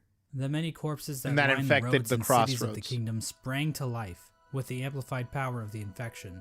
This strengthened infection prompted the departure of the Weavers back to their old home. Now this old home might actually be Farloom, the kingdom in which Hollow Knight Silksong takes place. But the amount of knowledge we have about Silksong right now is pathetic, so I'm not saying that's confirmed or anything. This is also around the Damn, I can't believe they had gameplay out 5 years ago and it took this long? The DLC stuff, man. Time that Quirrell arrives back in Hallownest. His memory of Motomon appears to have been clouded due to his time outside of Hallownest. These events are depicted in the Quirrell prequel comic, which also shows an image of the Hollow Knight with a pre-cracked shell. This could mean that Quirrell's arrival happens roughly the same time the Hollow Knight's shell cracks. At around the same time Quirrell arrives in Hallownest, we also see the arrival of the player character, who is commonly referred to as the Knight. The Knight was one of the lucky vessels that was able to make its way out of the abyss. Somehow the Knight ended up venturing beyond Hallownest. Dude, I still am going to be drawing parallels to the Knight being a player character and being like a bunch of players. Right? Because I like that. I like that assumption that I make where the Knights are every single player in the player base of Hollow Knight. I like that idea. And you get to see the bodies similarly to how you get to see the bloodstains in Dark Souls. Beyond. It's implied that the Knight was called to Hallownest by either the sealed Hollow Knight or the Radiance within. Regardless, once the Knight shows up and yeets itself off this cliff, the actual game of Hollow Knight finally begins. Yep. Now, there's a lot of details we could get into. Hallownest is full of NPCs and bosses, each with Fluke Hermit. Oh, I have not seen that. their own stories to tell. Gone to this guy. But to be honest, I don't think we need to go through all of them, since their stories are relatively straightforward. For example, let's look at the Brooding Moloch. So why is the Brooding Moloch brooding? Because all its friends are dead. And there you go. That's the lore for the Brooding Moloch. Also, it's the only character in the game with a visible asshole. Now, did you really need me to explain that to you? Probably not. So instead, I'm just going to talk about the interactions relating to Hollow Knight's main story. The Knight is eventually noticed by Hornet, who lures it deep into Greenpath. There, Hornet attempts to kill the Knight, claiming that she knows what it would try to do. At this point, Hornet views the Knight as being too weak. After the fight, Hornet can be found in the City of Tears, next to the statue of the Hollow Knight. Hornet mentions that the Knight has gained a resilience, due to the time it spent in the void beyond Hallownest. This could be referring to the fact that some of those who leave Hallownest lose their memories, meaning the Knight would have no memories of its own tragic conception. Hornet tells the Knight that if it seeks to continue the stasis that keeps Hallownest standing, it must seek the Graven Ash, which is referring to the Kingdom's Edge. See, if I knew that, I would have gone there, you know? At this moment, Hornet sees the Knight as a possible replacement for the Hollow Knight. Basically, the Knight could break the seals. Wait. The Hornet sees the Knight as a possible replacement. The Knight as a possible replacement for the Hollow Knight. Basically, the Knight could break the seals that keep the Hollow Knight locked away, defeat the Hollow Knight, and contain the infection itself. Okay. It's at this point that I should mention that Hollow Knight actually has 5 different endings, because of course it would. I'm going to be explaining each of these endings in this video, as they each give us a different glimpse into the mechanics of Hollow Knight's world. Let's do it. Now, to get the easiest ending to Hollow Knight, Hornet's instructions to go to the Kingdom's Edge can be ignored completely. If the Knight stumbles upon the resting grounds, the 3 dreamers will appear and cast the Knight into the Dream Realm. There, Seer will come to the Knight's rescue and grant it the Dream Nail, a special blade that can tear the veil between the real world and the dream world. With the Dream Nail, the Knight can venture to the resting places of the 3 dreamers, curb stomp their asses, and unlock the entrance to the Black Egg. Inside the egg, the Knight finds the Hollow Knight chained up, silently watching over it. Once the chains are broken, the Hollow Knight screams with that familiar Radiance roar and pursues the Knight. As the fight progresses, the Hollow Knight starts trying to kill itself, Quirrell style. But then the Radiance starts using the No! He retired and is living a long, healthy, wonderful life! Hollow Knight's body to perform her own attacks. Once defeated, the Hollow Knight begins to spew infection all over the place. The Knight can then focus the infection into itself. This results in the first ending of the game, called Hollow Knight. Nice. In this ending, the Knight usurps the Hollow Knight, prolonging the stasis over Hallownest. New chains and bindings appear out of fuck if I know, and contain the Knight, and a new seal is placed over the entrance to the Black Egg. Now there is one giant question looming over this ending. Can the Knight actually contain the infection indefinitely? Probably not. Or will the Radiance still manage to break free one day? Before we answer this question, let's look at some of the other events that can transpire while playing the game. Okay. If the player chooses to go to Kingdom's Edge, Hornet will challenge the Knight one last time as a final test of strength. That was fun. After her defeat, Hornet allows the Knight to access the cast-off shell, where the Pale King was originally hatched. By interacting with this Get the egg, King's brand. The Yep. Knight's shell is marked with the King's brand, technically making the Knight the new ruler of Hallownest. Wow. With the King's brand, the Knight can now open the entrance to the Abyss and discover the place of its birth. When leaving the Abyss, the Knight can encounter Hornet again, where for the first time, Hornet suggests that there are actually 2 outcomes the Knight can enact. Okay. She tells the Knight that it can either prolong Hallownest stasis or face the heart of the Kingdom's infection. Within the Knight, Hornet sees a chance for change. Instead of just replacing the Hollow Knight, Hornet believes that it may be possible to get rid of the infection completely by using the void inside of the Knight. After visiting the Abyss and obtaining the Shade Cloak, the Knight is capable of reaching the White Lady, hidden away in the Queen's Gardens. Yeah, the White Lady tells the Knight that she has been awaiting a vessel to accept a gift, that gift being one half of a charm called the King's Soul, which she claims will give the Knight more power. Okay. The White Lady goes on to explain that she can feel the weakening of the Hollow Knight within her roots. She tells the Knight that it is free of the blemishes that made the Hollow Knight a flawed vessel. From this dialogue, it is implied that the Knight truly is a pure vessel, capable of containing the Radiance successfully. But it's not quite that simple, so we're gonna have to dig a bit deeper into this. Basically, we're gonna need to answer a simple question. What exactly does it mean to be a Hollow Knight? Despite the White Lady's words, we have a number of instances where the characters and item descriptions mention that the knight has a will, and maybe even a mind. But from the Pale King's dialogue when describing the Hollow Knight, it is stated that a pure vessel has no mind or will. So is the White Lady wrong? Or maybe even lying? Her eyes have been clouded by time, and she can be tricked into thinking that Ogrim is in the He's got the stink cloud. He's just farting up a storm in front of the white woman. room when the knight is wearing the Defender's Crest charm. She also thinks that Drya is still alive, which, Dear Ogrim, I'm sure you saw Dry on your way in. She still got over me for so long. Aw, damn, she doesn't know. Ella no sabe. so maybe the White Lady is just senile. My problem with that theory is that the White Lady states that the vessels stand out to her clearly in a misted world, due to them being her spawn. She also questions whether or not the knight sought her aid. So that's literally which would mom. imply that the knight must have some kind of will. So for whatever reason, the White Lady thinks the knight is still capable of containing the Radiance, even if it's still able to make decisions. After all, the Hollow Knight was considered pure, but they still taught it how to wield a fucking sword. I mean, if the knight were truly and completely hollow in a literal sense, it probably shouldn't even be able to walk, or draw a map, or open a goddamn bank account.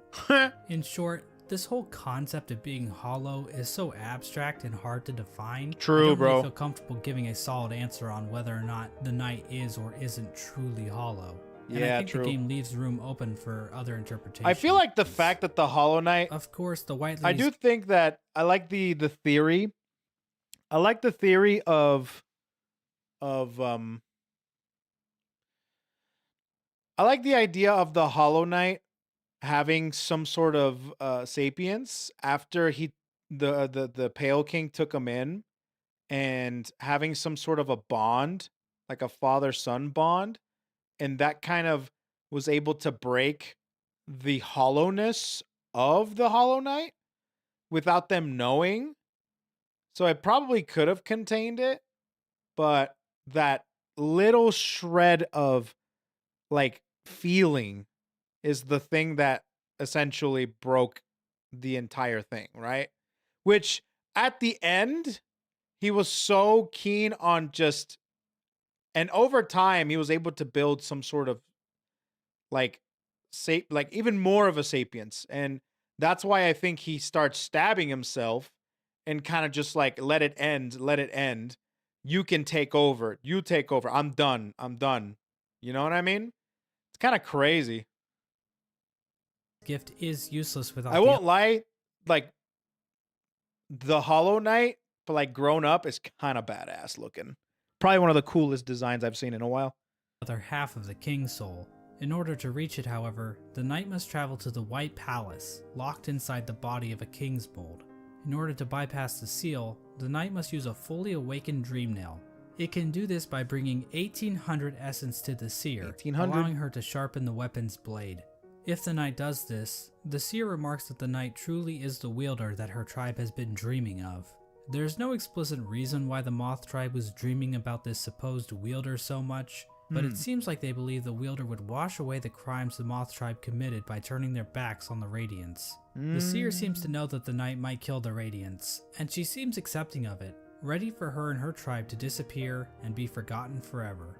With the awoken Dream Nail in hand, the knight can travel to the Pale King's refuge and locate the other half of the King's Soul charm. Perfect. When equipped, the King's Soul provides a never-ending supply of soul, making it almost useful if it weren't for the insanely high cost of the charm, and the painfully slow rate at which it increases, and the fact that the charm will get replaced in about 5 minutes after you get it. The King's Soul charm itself symbolizes the union between two higher beings. To me, this implies that the King's Soul is a representation of a vessel, which also was created by the union of two higher beings. With the King's Soul in their inventory, the knight now gains access to an area in the abyss called the Birthplace. In this massive pile of vessel shells, the knight can find a giant egg. Dream nailing the egg allows the knight to access its own memory when it was cast down into the abyss. From viewing that memory, the King's Soul charm is replaced with the Void Heart charm. The recollection of this event allows the knight to come to terms with the void inside itself. Once the knight has the Void Heart, the shades in the abyss no longer attack it. Yeah, and that was cool. strange creature that gives the knight the Shade Cloak calls it the Lord of Shades. Lord of Shades. In other words, the knight has now bound the once fragmented Void under its own will, allowing it to control the Void in a powerful new way. Oh, that's With cool. the union of the Void, the Pale King, and the White Lady, the knight has gained a strength before unseen. It is with this charm that 2 additional endings become unlocked. Hornet will now be standing outside of the Black Egg, offering to help the knight should the opportunity arrive. Midway through the fight with the Hollow Knight, Hornet rushes into battle, subduing the Hollow Knight and piercing its shell. It's at this point that the knight is given the perfect opportunity to enter into the mind of its sibling, fighting the source of the infection head on, and finally putting an end to the Radiance's tyranny. Or it can just stand there and let Hornet get knocked unconscious. If the knight finishes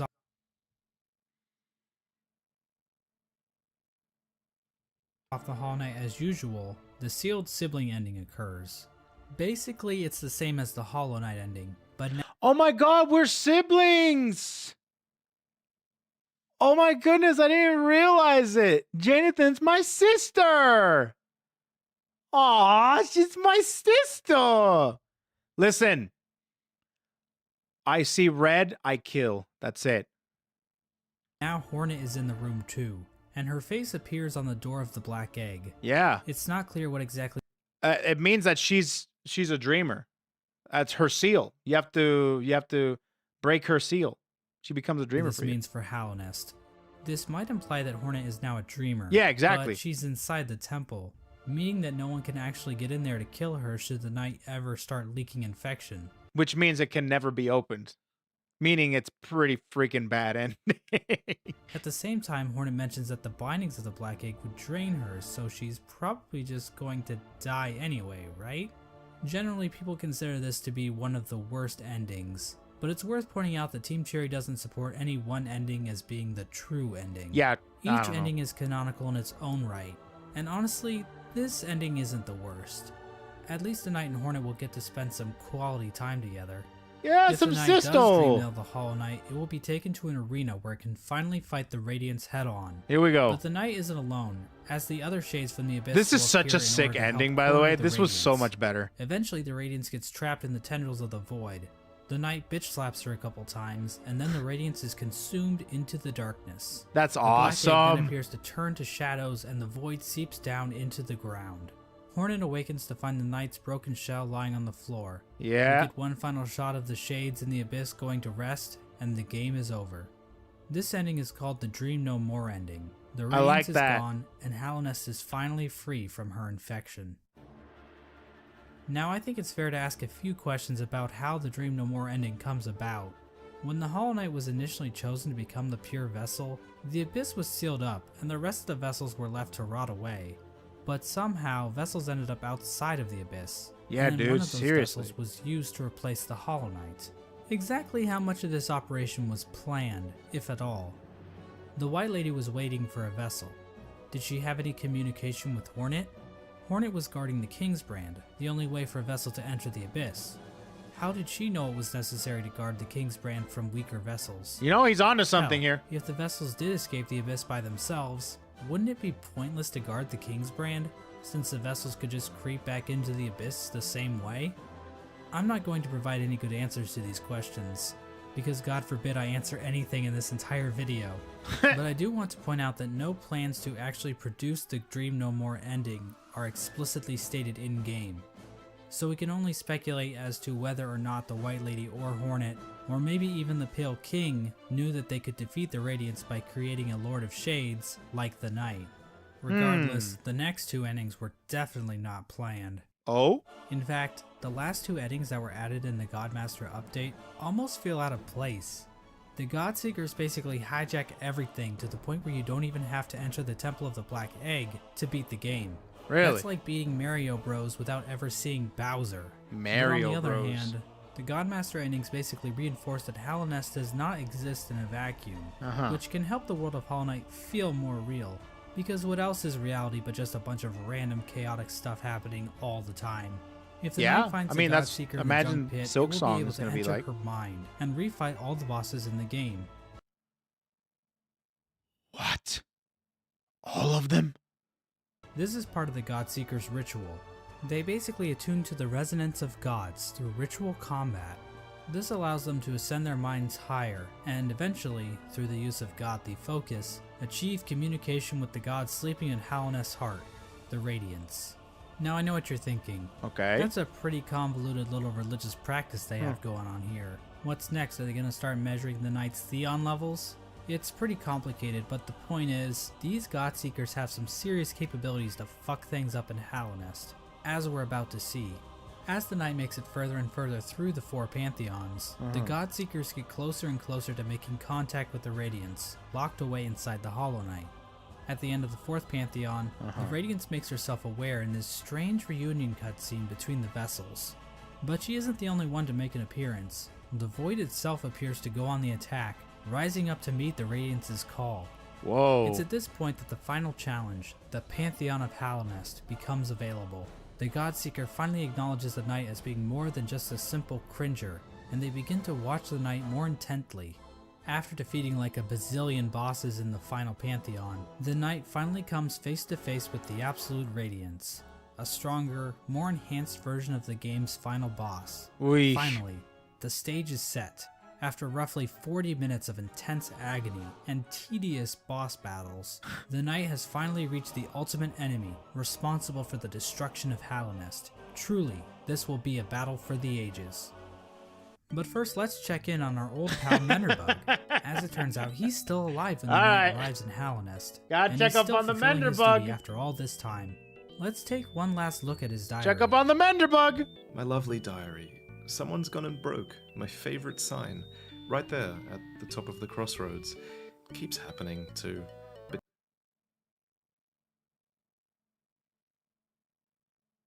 No. He got him?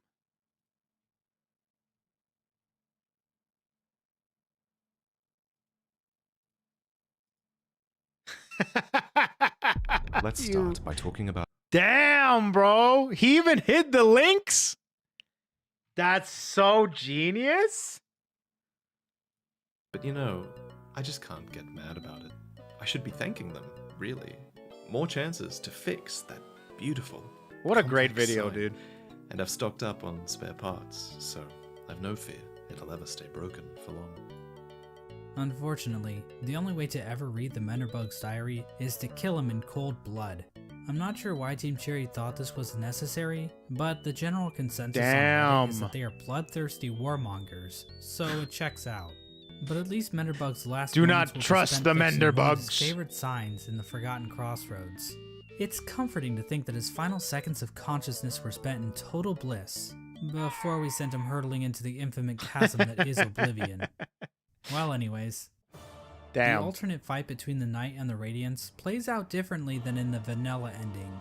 This time around, the Knight is not accompanied by any shades. Oh. Instead, after defeating the Radiance, the Knight seems to transform into this monstrosity. Now, Damn! this creature goes by many names. The God of Gods, the Lord Shade, the Devourer, the Void Entity. But I don't really like any of those, so I will just call him Bill. Bill proceeds to completely annihilate the Radiance in spectacular fashion. We are then treated to the Embrace the Void ending. Bill comes back down from the sky, dropping into the rest of Godhome. The Godseeker starts to get pulled into Bill by Void tendrils. We then cut to the Godseeker in the junk pit. Void starts leaking out of her eyes, and it appears as though Bill is making an escape back into the real world, which is probably a bad thing? Finally, we see Hornet standing outside of the Black Egg as the infection begins to disappear from nearby vines. Hornet hears footsteps coming from inside the Black Egg as the Hollow Knight reveals itself to her and the two prepare for combat. So from this cutscene, we can see that the Radiance's death in Godhome actually did kill her for real, meaning that the infection over Hallownest is now gone. So, damn, so he comes out and Hornet tries to fight off the... Oh, man. This means the seals inside of the Black Egg probably wore off, allowing the Hollow Knight to escape its prison. Oh! In other words, the Embrace the Void ending is a goddamn cliffhanger, and we have no idea how Team Cherry plans to follow this up. The Hollow Knight is running loose in Hallownest, and the Knight has transformed... Dude! If they played off this specific ending in Silksong, that'd be badass. into a raging void monster that might try to destroy the entire kingdom, or at least what's left of it. What's even more strange about this ending is that the announced sequel, Hollow Knight Silksong, doesn't seem to be related to this ending at all. Dang it! But that's a whole different shit show. Obviously, the biggest mystery surrounding this ending is the appearance of Bill. Did this creature exist in the void already? Or was it somehow brought into existence by the power of the Godseekers? Did the night turn into this thing, or did it just become a part of it? Examining a statue of this creature and other forms of the night grant the player a Hunter's Journal entry for an ancient artifact called the Void Idol, which might imply this creature might have been worshipped by the ancient civilization. But again, that's pure speculation. That makes sense. We don't know what this worship of Void exactly looked like. Maybe in Silksong. Maybe the Void they worshipped took the form of something more sinister. There is one thing we know about this monster though. It's weak to flowers. Yes, these things. What? As it turns out, those delicate flowers that Zamir has stockpiled up her ass are actually useful for something. They contain a strange power that even deters the White Lady from touching one. What? The Godseeker, however, is dumb enough to accept a flower from the night. If the player does this, instead of Void being released out into the world, this flower pulls a no you, and the Godseeker and Void disappear into thin Whoa! air. The flower itself is described as giving off a pale light, which appears That's to connect cool. it to the pale beings. Like I said before, pale beings appear to be some form of top-tier gods. As of right now, we are only aware of two, the Pale King and the White Lady. Interesting. But the fact that Zamir brought these pale flowers from a faraway land implies that there are definitely more of them out there. Huh. Another small hint of the existence of pale beings are the pale ore items that can be found all over Hallownest. Did these come from the Pale King, or possibly some other pale being? And what exactly are they? Are they poop? In general, the Godmaster endings appear to be doing a lot of setup for future Hollow Knight content. Like I said before, Hollow Knight Silksong doesn't seem to connect to these events on the surface, so we are in a bit of a bind when trying to discuss what these endings actually mean for the greater narrative Team Cherry is building. There's definitely a lot more to consider about what the Pale Beings are and what properties they possess. This is very, I like this. We also have plenty of questions surrounding the Void and how bugs have interacted with it in the past. It almost feels like we're looking through a keyhole, trying to grasp onto the totality of Team Cherry's creation. How powerful are creatures like Bill and the worms? We need more games! Where did things like the Void even come from to begin with? How much bigger is the world beyond Hallownest? Is Bardoon into butt stuff? But of course, that's the appeal of a game like Hollow Knight. Having all of the answers to every question would just ruin the mystery of the world. Plus, if we didn't have questions like this to waste our time on, then what else would we be doing with our lives? Go outside? Ugh. And so this video comes to an end. Now I know the average attention span of a YouTube viewer is 9 minutes, so let me leave you with a few takeaways. 1. Hollow Knight is a game about bugs. Okay, here we go, the TLDR. Shock, but it's true. Watch the video again, and this time, pay attention. You'll notice right away. I promise. No way! I missed that part! Murdering your own babies might not be such a good idea after all. I mean, this is obviously just my interpretation of the game's lore. Other people might have different views on the subject of murdering babies, and every opinion is valid, so I don't want to step on anyone's toes or anything. Okay. 3. Menderbug is fucking dead. 4. Sad. Nothing is certain. This video probably has a few flaws in it. Trying to construct a cohesive narrative with the information found in Hollow Knight isn't exactly straightforward. I'm sure my views will change in the future, and I encourage you to explore the lore yourself. 5. True. And this last point is fairly obvious, but I should mention it anyway. Cory in the House is the best anime. It's a party every week, baby. Well, the captions say weeb shit. Really? The captions say weeb shit, bro. Oh, man. Okay, great video. My God, what an insane video that was. Super well done. I mean, it really did connect a lot of the pieces, and it also got some of my cogs turning, which is primarily the idea of the void, what the exact... I mean, this game has a lot of segs, okay? It has a lot. I couldn't believe the amount it has, but it does. An insane amount, even, okay? What's going on, Facade VT? What's up, buddy? Ready for some Silk Song? Now he's done with the tutorial? Sure. Good theory is that Bill is manifested from both the mind and strength of the knight, fighting all the bosses through the Pantheon, especially because in the Pantheon you are required to fight both the normal, upgraded, and prime versions of their bosses, and then the absolute Radiance. That is actually insane. I'm so glad I'm not doing that. That sounds awful.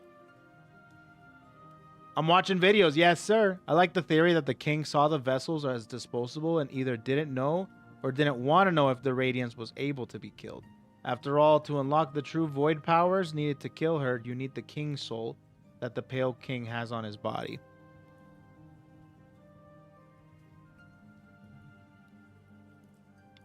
Yeah, probably didn't know. I'm leaning to that specific thing is like they didn't know, you know? Because yeah, exactly. You need the king's soul. So if he knew that would be the Radiance would be able to be killed, I'm pretty sure he would have sacrificed. Well, maybe not, because maybe he did know, but he didn't want to sacrifice himself because he's too arrogant and also too much of a arrogant like prick that he's like, I'm not gonna die for these. This is mine. This is all for me. Like the whole point of this thing is happening is because I want there to be. I made this all for me. So it could be that too. The Killer Radiance, since the required Dream Nails to go into the mine actually confront it, and the Dream Nail was a secret of the Moth Tribe. Yeah, so that probably is the way that I'm thinking as well. But that's just a theory as well. I like the idea of the king being kind of scared to die, which is why he locked himself away. And then maybe because of that, the void was a little sentient at that point, and they're like, oh my god, you know the answer. Do it. So they killed him. But he locked himself in the White Palace, and to be able to access that, you need to have... You know what I mean? It's kind of interesting. A lot of unwinding... A lot of crazy theories, a lot of crazy roads you can take with the information that they give us. But I like the theory that Pale King planned all of this since he had the foresight ability. Exactly. He has foresight. So it could be like, oh, I probably need to die to be able to kill the infection, but I don't want to, and I go into hiding. So that could be an interesting theory as well. I don't know.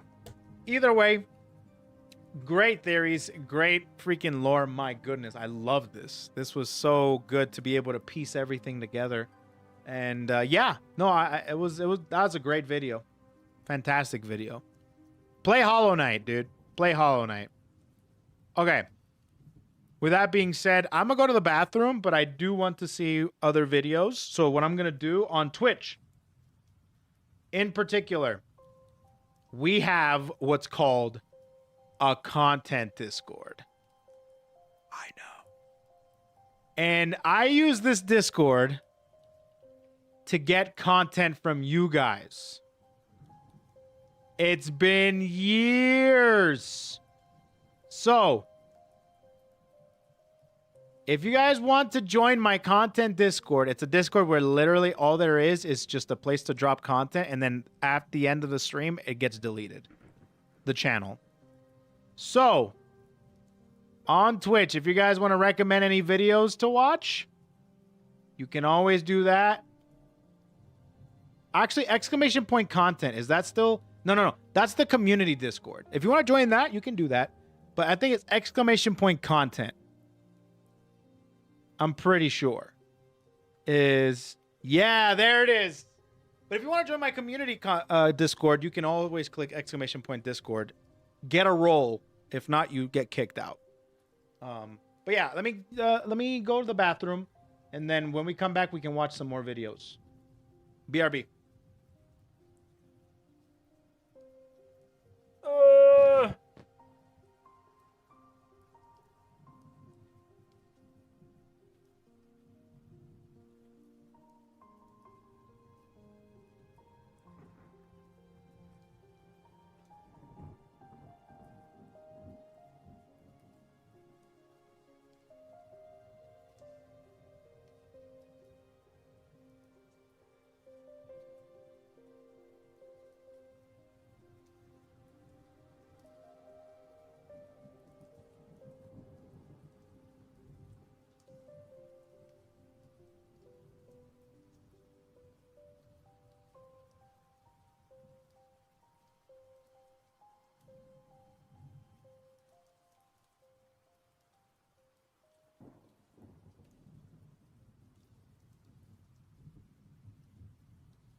Holy crap.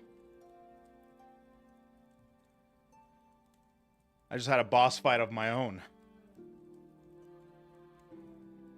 Constipation. I beat that shit, though. Anyway, sorry that it was, took a little long. I beat it. All right. Let's see what's going on here. What have you guys submitted? What do we watch? Okay. Here is stuff.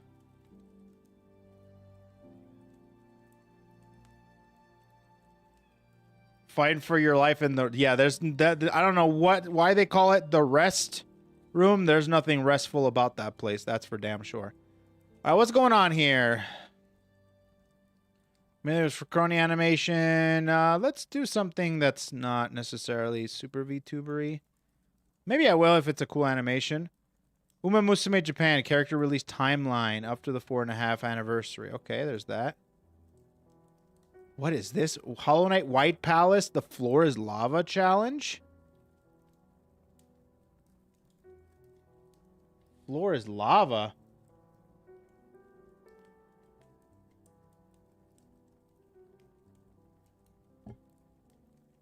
Hold on, I gotta see this.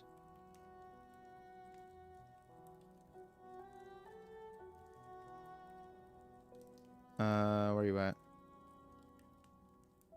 There we go. All right, let me see this. What in the world am I looking at here?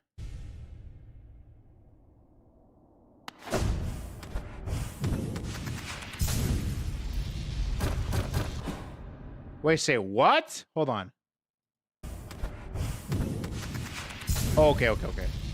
For a second, I thought he'd, like, immediately blast it off.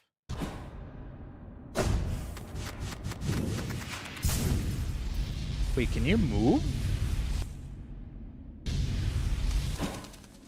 I guess not really. Just, like, before you blast off. But when you're, like, locked in, you're locked in. He probably has, like, no long nail or something, no? Easy. Maxed out. Wait, he only has 1 life? Straight up? Wait, how do you do that? Oh, is this like the hardcore mode? Holy crap. Oh, look at... Oh, my lord.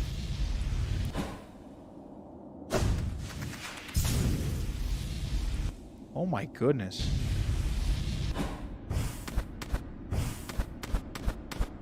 You don't even need the platform. Wait, oh no, because the floor is lava. So if you step on the platform, it's... Oh my god. Wait, lava! Lava! He stepped on it.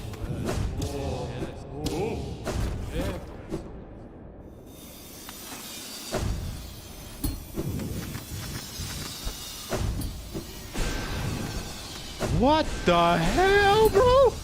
Huh?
This is insane.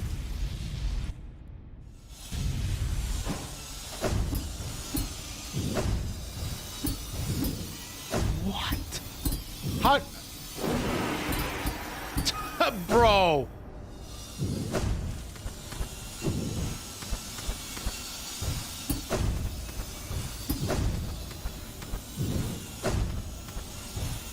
Dude, what?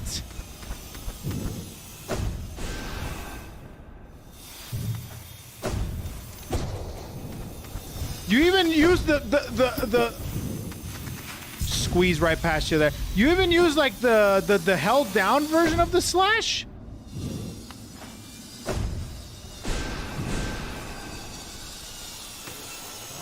Whoa. How much practice you have to go through mastering all this stuff, dude?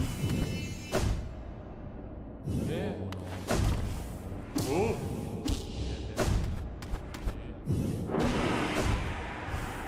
Dude, the edge of the platform? This guy's crazy!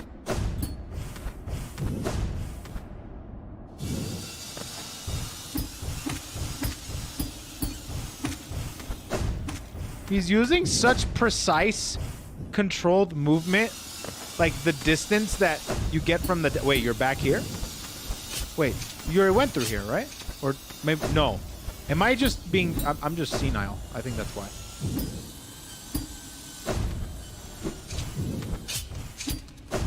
Oh my god, the hitbox on the freak...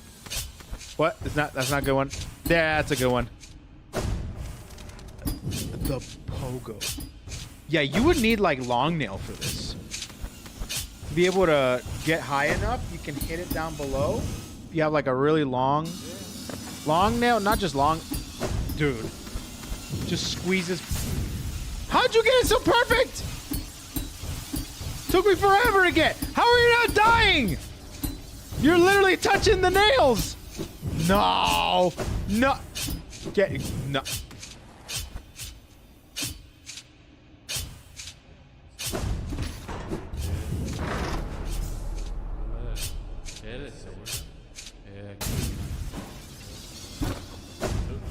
Huh?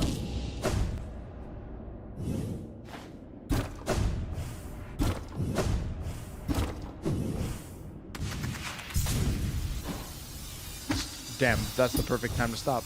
Hey, that's how I did it. That's how I did it. The strats.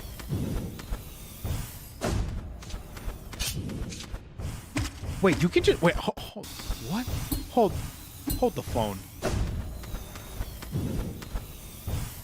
Oh, you needed to like have a super precise like jump, like right so you don't get hit by the spikes.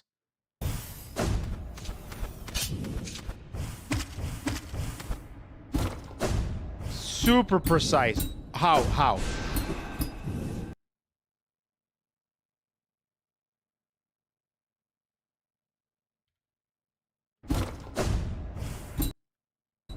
Hold on, I gotta see that in slow motion.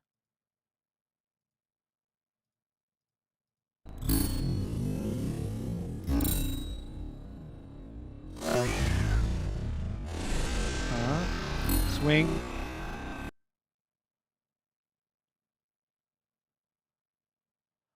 Swing dash. Attack downward, dash immediate. Wow. Wow. Yeah, no, Sharp Shadow gives him a longer dash. Oh my goodness. That is an insane, like, precise input to have. Brother, may I have some oats? Mac, thanks so much for the 57-inch Prime. Thanks so much. Yeah, that's insane.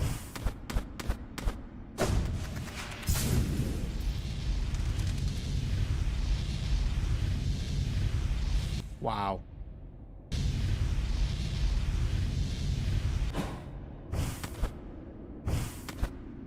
Oh, you got it. You got it. You only had 2 opportunities. Imagine if you did that entire thing and then you just end up like touching the floor here. Got that. Double jump. Got that. Would you have been like, ah, screw it. This is a good run anyway.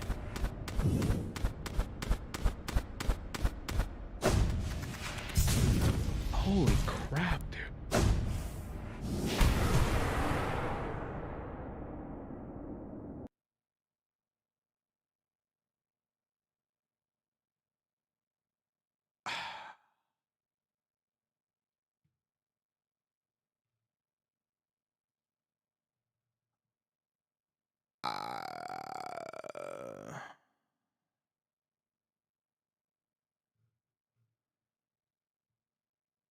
What saws? Those are platforms. Those are platforms. Oh man, Path of Pain. I kind of want to see it.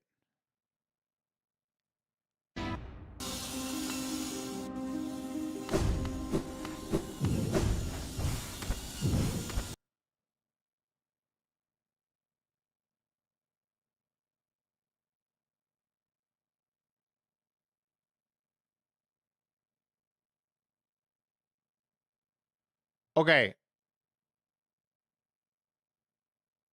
Question. You need the lamp.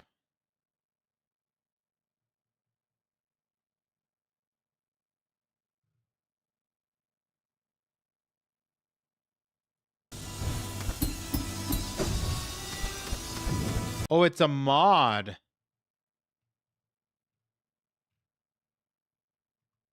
Okay, hold on. I got it. Hold on. Path of Pain. Hitless.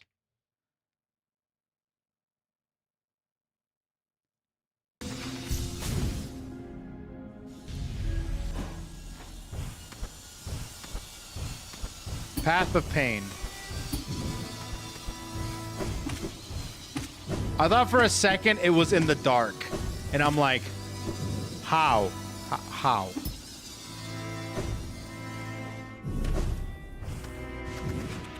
Man, this kind of looks like fun. I won't lie, the platforming was pretty fun. Wow. Yeah, that's bad. Oh, that'd be really bad. Yeah, I can do that. Oh, easy. Oh, easy. No problem. Easy.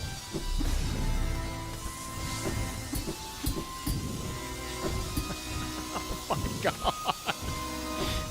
Oh my god.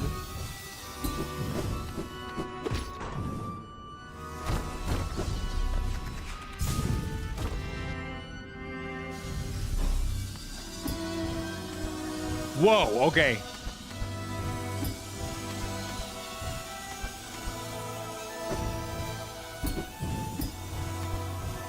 How, dude?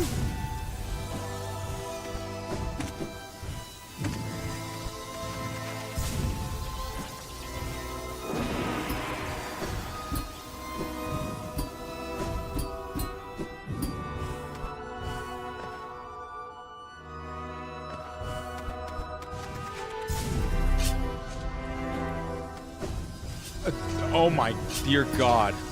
So you have to use the pogo jumping no matter what.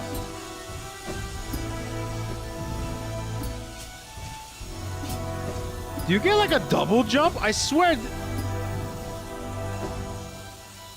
Do you get like 2 double jumps?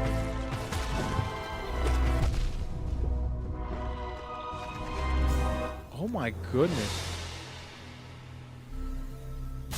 Jump resets after pogo.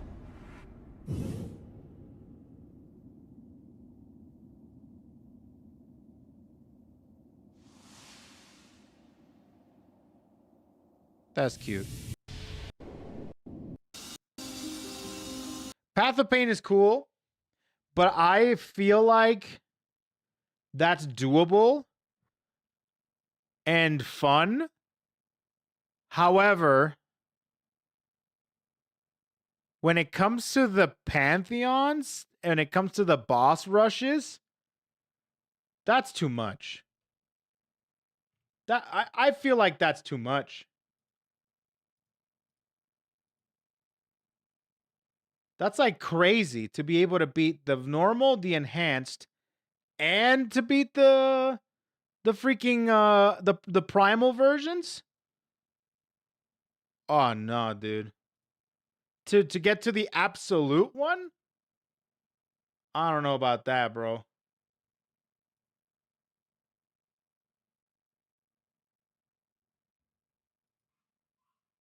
That was crazy. Watch them? Maybe. Maybe. Okay, let's see what we got. Let's see what else we got. Explaining Metal Gear to a friend. You know what? Speaking of which, I do want to play the new Metal Gear.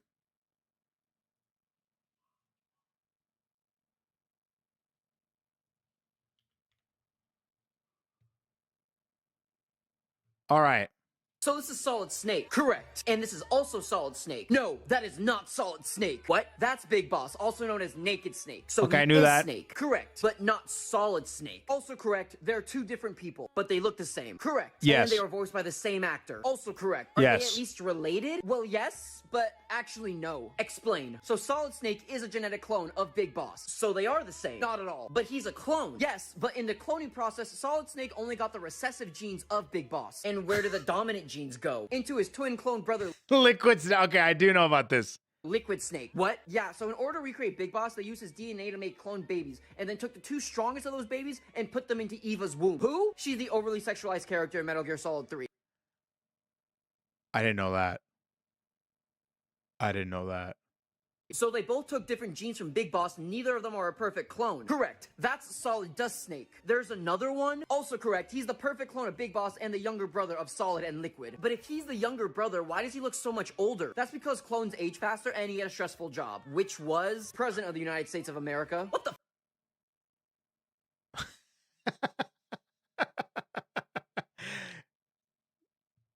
Kojingles, man. Kojingles, bro. That is Metal Gear Solid in a nutshell, I guess. I've only played Metal Gear 1, 2, and 3. Which one was number 2? There was a snake there too, huh? Wasn't there a snake there? The final boss? What was his name? In the Metal Gear 2. No, that was Metal Gear 1. Solidus Snake. That's what his name was. Yeah, Solidus. And that's what this guy is, right? There's another one. Also correct. He's the perfect clone of Big Boss and the younger brother of Solid and Liquid. But if they both took different genes from Big Boss, neither of them are a perfect clone. Correct. That's Solid Dust Snake. There's Solidus. Okay, yeah, Solidus. He just said it weird, and I'm like, wait, what is that? What? Huh? What? Huh? Okay. Anyways, good short. Explaining Zelda lore. Oh boy, we got to do this one too. There's another one.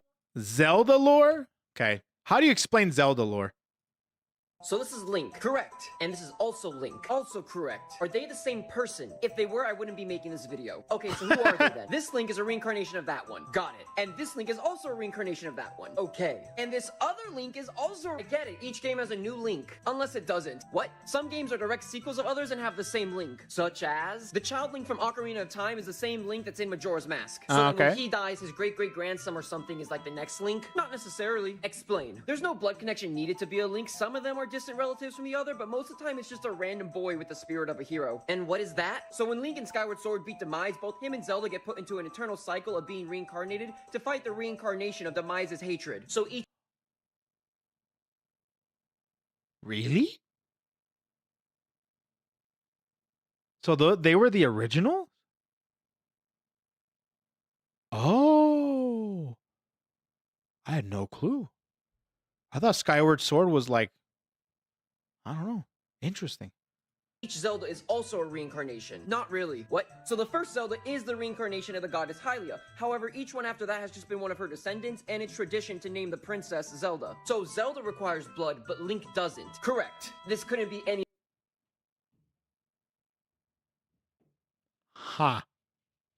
more convoluted. Oh, it could be much worse. What do you mean? I could be explaining Metal Gear to you. And that's where Metal Gear came from. So Skyward Sword was the first one in the timeline.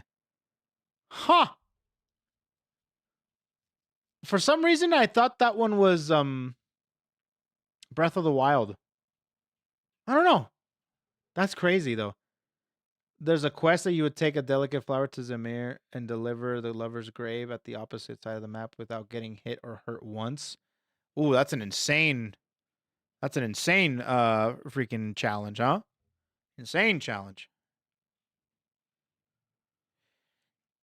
Let's see here. Lots of shorts. Lots of shorts. Let's go through. Let's do this one. Let's go through some shorts since they're so short. Since they're so short, we will do the shorts. Ah, Nova. Alrighty, for the final standings, we had Miss Leah Asimov with 31 points, a woman point, a close enough point, a go easier point, A woman point. a funny point, a cheating point, a pity point, two spellcaster points, a patriarch point, a bravery point, a fire emblem point, a similarity point, a body shots point, never seen this woman in my entire life point, and a hot female Celtic guardian point. Luke Von Karma. What? What is happening? Coming in with 48 points and one. Oh my woman god! point. I almost lost to all of your points. But you did, in fact, lose to MBT, the ultimate gooner of the episode, with 62 points. Holy shit. Disney celebratory words, All that Joseph? esoteric card knowledge paying off for the Gooner series. The Gooner series. Knowledge, yeah. So what does he get for winning? I don't think that he wants that prize, so I should get it instead. I can PayPal you 62 cents, Don't Joseph. speak for me. Don't speak. Well, damn.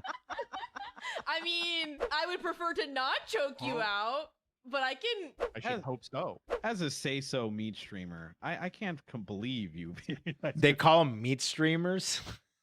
That's a new one from Fleshies. Flesh tubers. All I do is log on to the internet and get hit on by women. This is Log on the internet and get hit on by women. Oh boy, Neurosama. Hold on, I gotta see that. I gotta see some Neurosama. What do we got? You look like you haven't smiled in a decade. And make me smile. Why did the chicken cross the road? I don't know. To get to the other side. Get it? Because the chicken is dead. Baha. I don't get it. Can you explain it to me?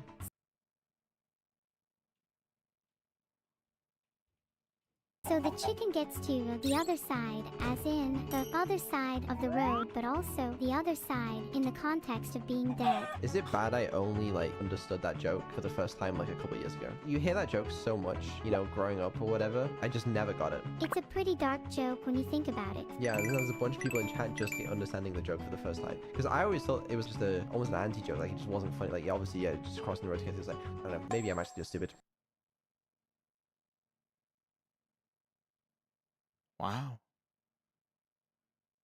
Wow. To get to the other side? That's deep.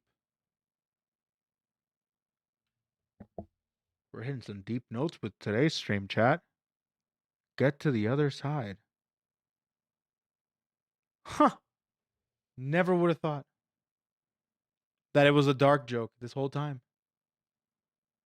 It was a dark joke this whole time. Uh-huh. We got a nag short. What do we have? What did he do? We're measuring boobs. Let's do this. How did everything go with the cup and everything? That's awesome. It did really, really well. The mouse pad looked really sick too. You didn't see it. I didn't see it. And I just have to wait for it. That's my mouse pad. How did you know I was looking at that? Because you said holy and I knew exactly where you were looking. I have to rearrange. I have you, I have Fifi's, I have... Oh my god, I just fucking zoomed in. Oh my... That's quite big. Impressive. Thank you. Thank you. No! Wait, hold on a minute. Is that like chat doing that? Wait, wait, chat can put their emotes in certain places? Whoa, that's actually kind of sick. I didn't even know about this. Bro, get me off the screen. It's actually pretty good. That's pretty funny. I didn't know that was a thing. Oh yeah, you wanted me to see this, huh? Hold on a minute. You want me to see this? Ooh.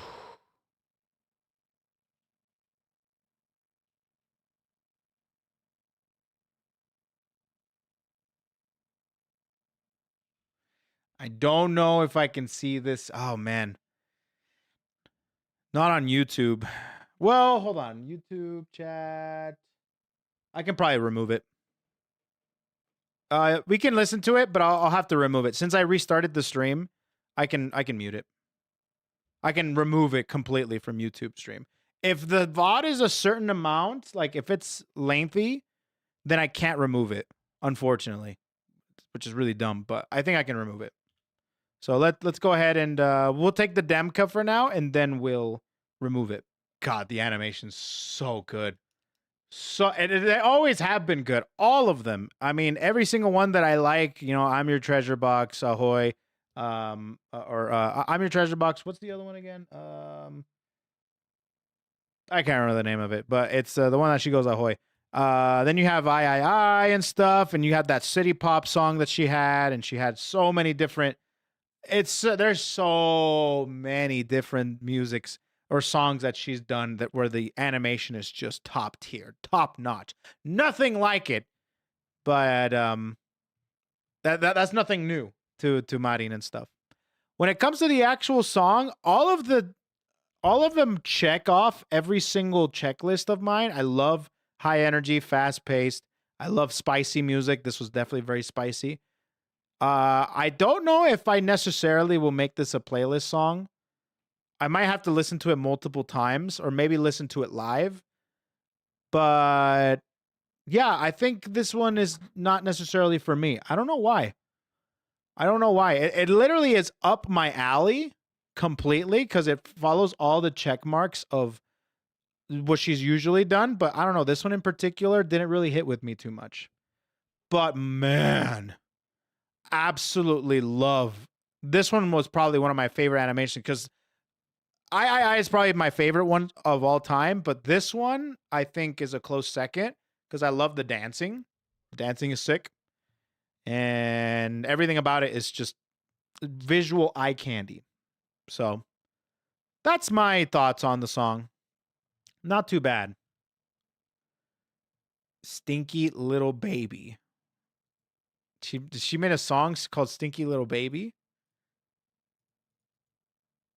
What is this?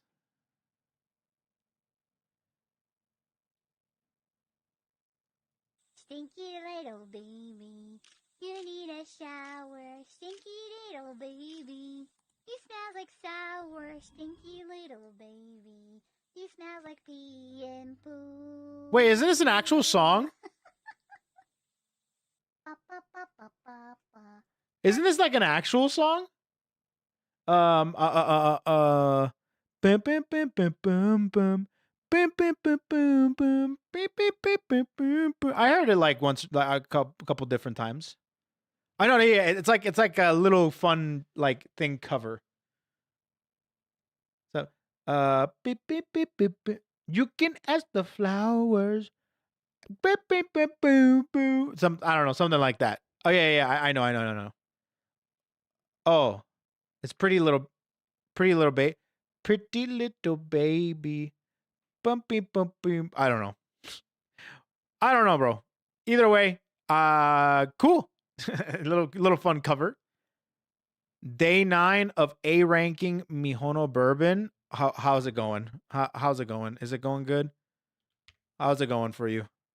The Clanker is my greatest rival, my biggest adversary, my most hated opponent. However, despite my continued and unrelenting verbal abuse of her, I am in fact in need of a somewhat competent front runner. So this is day 9 of trying to A-rank the Clanker. As I tend to say, you either goof or goon, and I have goofed around enough. Let's goon. I have finally found someone with 9-star stamina sparks, so that's surely good. This is going to result in a much better run today. Right, Nice. Also, I'm gonna go for quadruple speed. Fill up on desserts, 8, yes. Yes. So this is a we consolidated always win run? those That's gambles. crazy, bro. Mood down, fuck you. Okay, well, I'm gonna Damn, have to mood awful, huh? retry here, I think. No, I still get 5th. Okay, that's dog shit either way. Low speed, I had the most speed. What the fuck is wrong with you? You know what? No, that's fine. Go, don't lose to rest, show and play. We will not get first. Come on, give me some stamina. Okay, no. So, is it really this hard to train Bourbon? What's her career like?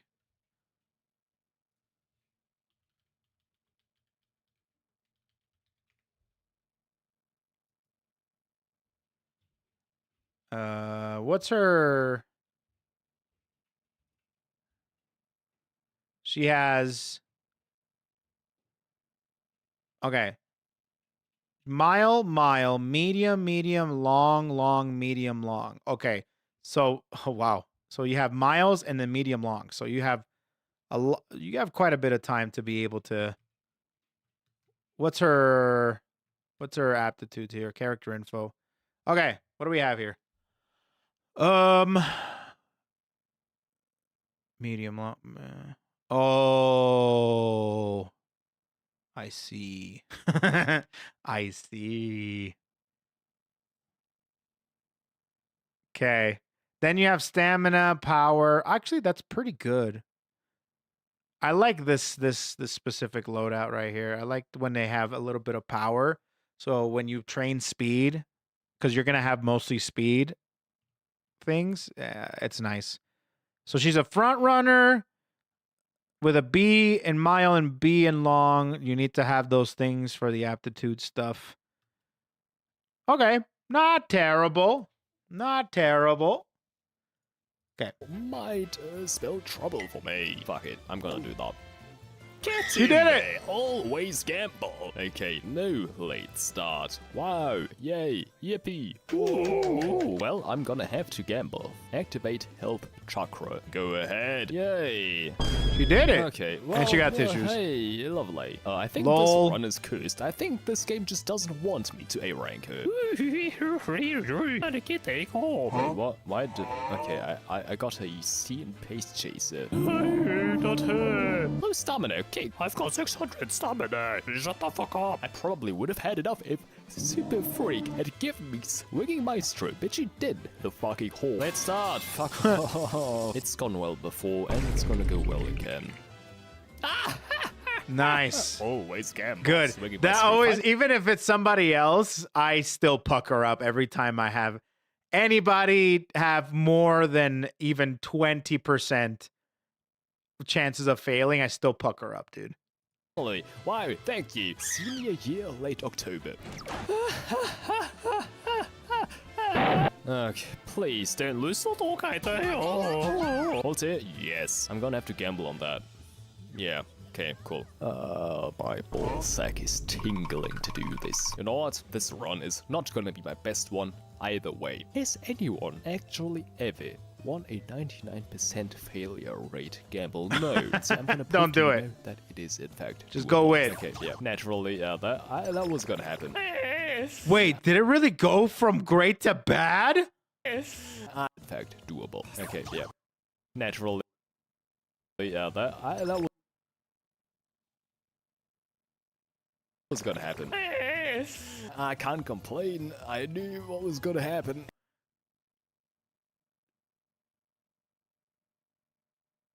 Yeah.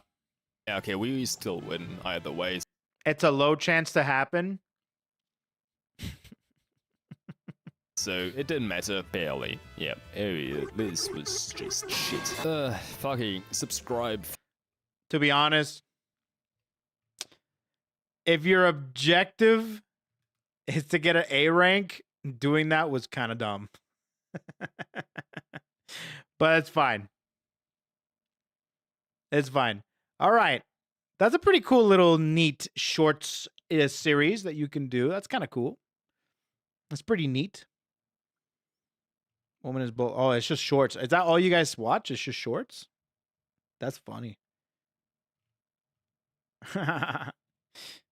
I let Agnes Tachyon touch me.exe.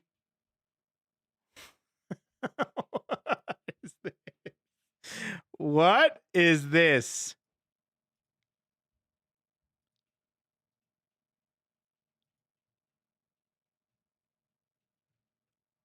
Huh. Yeah, rest in peace, Haru Urara.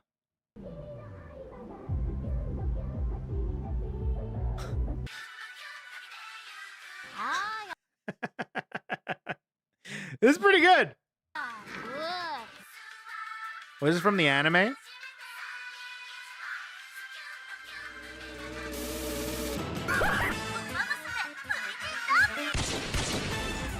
This is not met.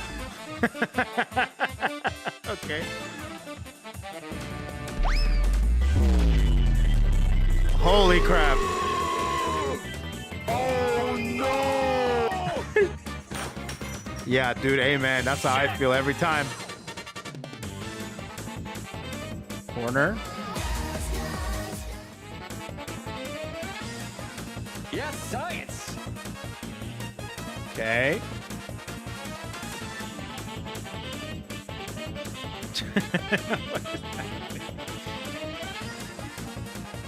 There she goes.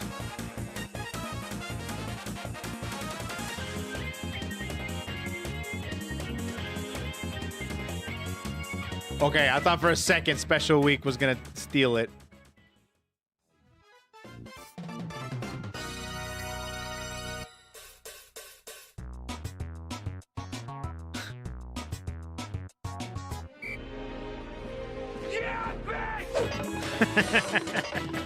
Okay. Yeah, Agnes was pretty good for me. I got an A rank with her first try. That was crazy.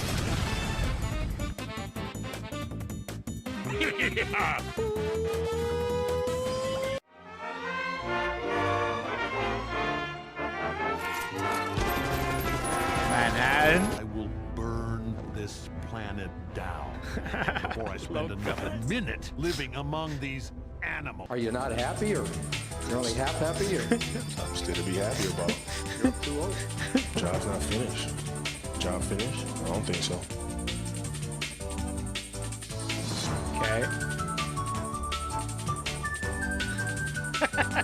That's cute. Right, students, take a seat. My name is Professor Lando, and in today's lecture, we're going to be talking about clumping. What the hell? What? Is that AI or something? Oh, no, no, I see. That was weird. It looked weird.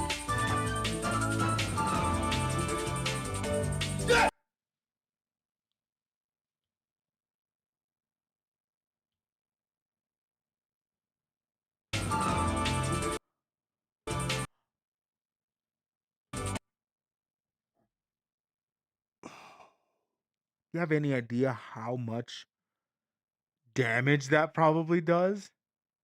That's gotta deal at least two hearts worth of damage, bro. That guy's messed. Yes! Yes! Yes! No! No! No!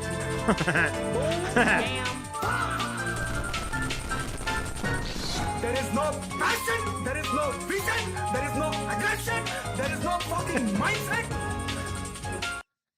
What is that? What does that mean, bro? I love that meme. There is no passion, there is no vision, there is no aggression, there is no fucking mindset. That's killing me. Oh, gold chips here. GG's. GG's, bro.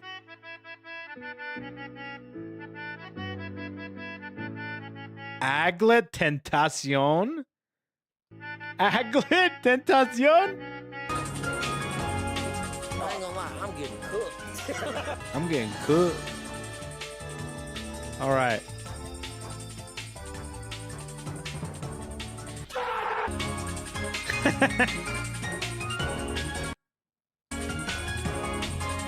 Well, unfortunate. That's the Agnes thing. Good video. I like that video a lot. Movies ran on live action. Oh man, Neurosama and Connor met up for the first time. Let's see here. Everyone's reaction to the Capcom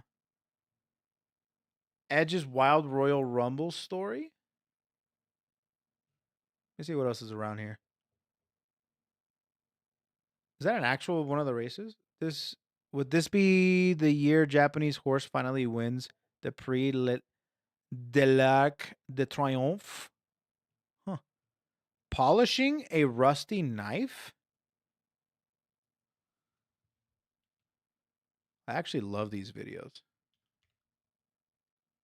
Hey guys, so the other day I went to a recycle store to get rid of some of my stuff, and then when I went to the store, there's a guy who was trying to sell his stuff. and one of the things he was trying to sell was this traditional Japanese knife. But because it's so crappy, store didn't want it at all. But the guy was saying that I would even sell this for 30 yen, which is roughly 30 cents. But the store said no to the guy anyway. So after he was done, I talked to him and asked him if he would sell it to me. And he said, I would not sell it less than $30. And I was like, that's like 10 times more than the first you were gonna sell. So I bought this knife for $3 anyway. And the guy left the store with a giant smile on his face. And, you know, I still feel like I lost to that guy. So today, I'm gonna sharpen and clean this knife as much as I can and make that guy jealous and regret selling it to me for only $3. Let's get to it. Well, he has a mission. Let's see it. Damn. It's already pretty clean. It's already ready to be used. Bro, I want to learn how to do this stuff. I want to learn how to sharpen knives. And I want to make my knives like super sharp.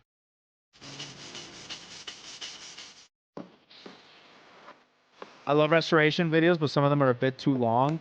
I like you doing them and leaving them on the background. Makes me happy. Wow, that is so... Whoa.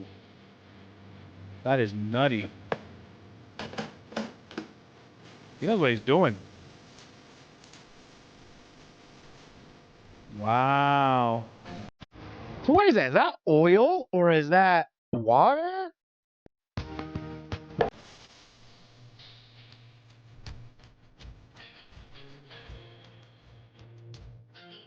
Now he has a crazy thing. It's water? Okay. $1 knife. Damn.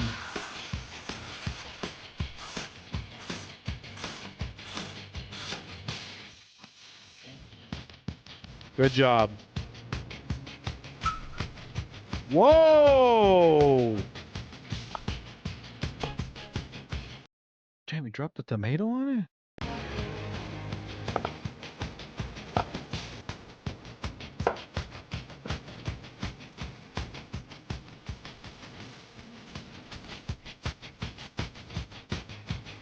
Oh, this guy's crazy. What?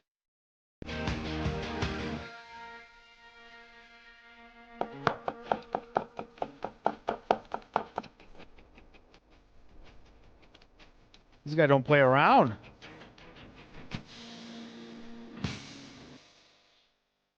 Oh, he don't play around. June? His name is June?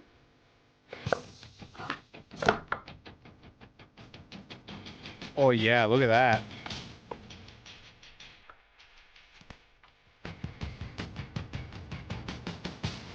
Oh, that's brave of you.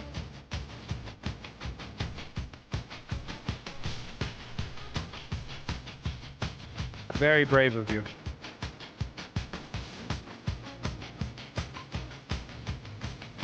Huh. Damn, dude. Oh, yeah, he's good, bro. That's a traditional contest in Japan. I think slicing daikon as thinly as possible. Oh, that's interesting. I didn't know that.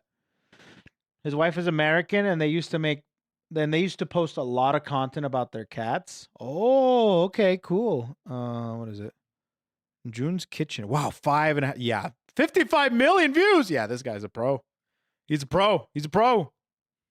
Incognito mode. All right, it's about time to clock out. We'll probably do one more thing before we end up going. It's a disaster. She may not be the best streamer, but every day felt so different. I hope the best for your future, Pippa. Hey, asshole, I'm not graduating. What the... Someone made the white background, smiling face in the tears. Hey, asshole, I'm not graduating. What the hell? That's a sick freaking comment, bro. What the hell, bro? You want to know what Bourbon's career is. Watch this. Oh, this is the bald dude? Yeah.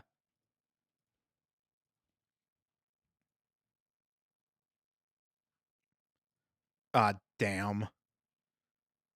Ah, damn. Wait.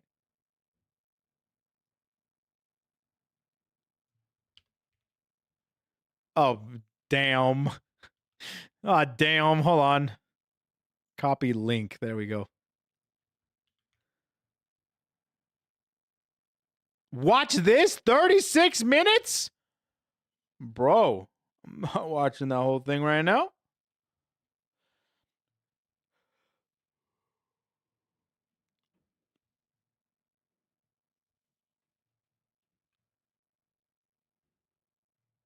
I saw this already too. Yeah, that was a really funny one. Okay. We rank ultimate pizza skills. Last thing.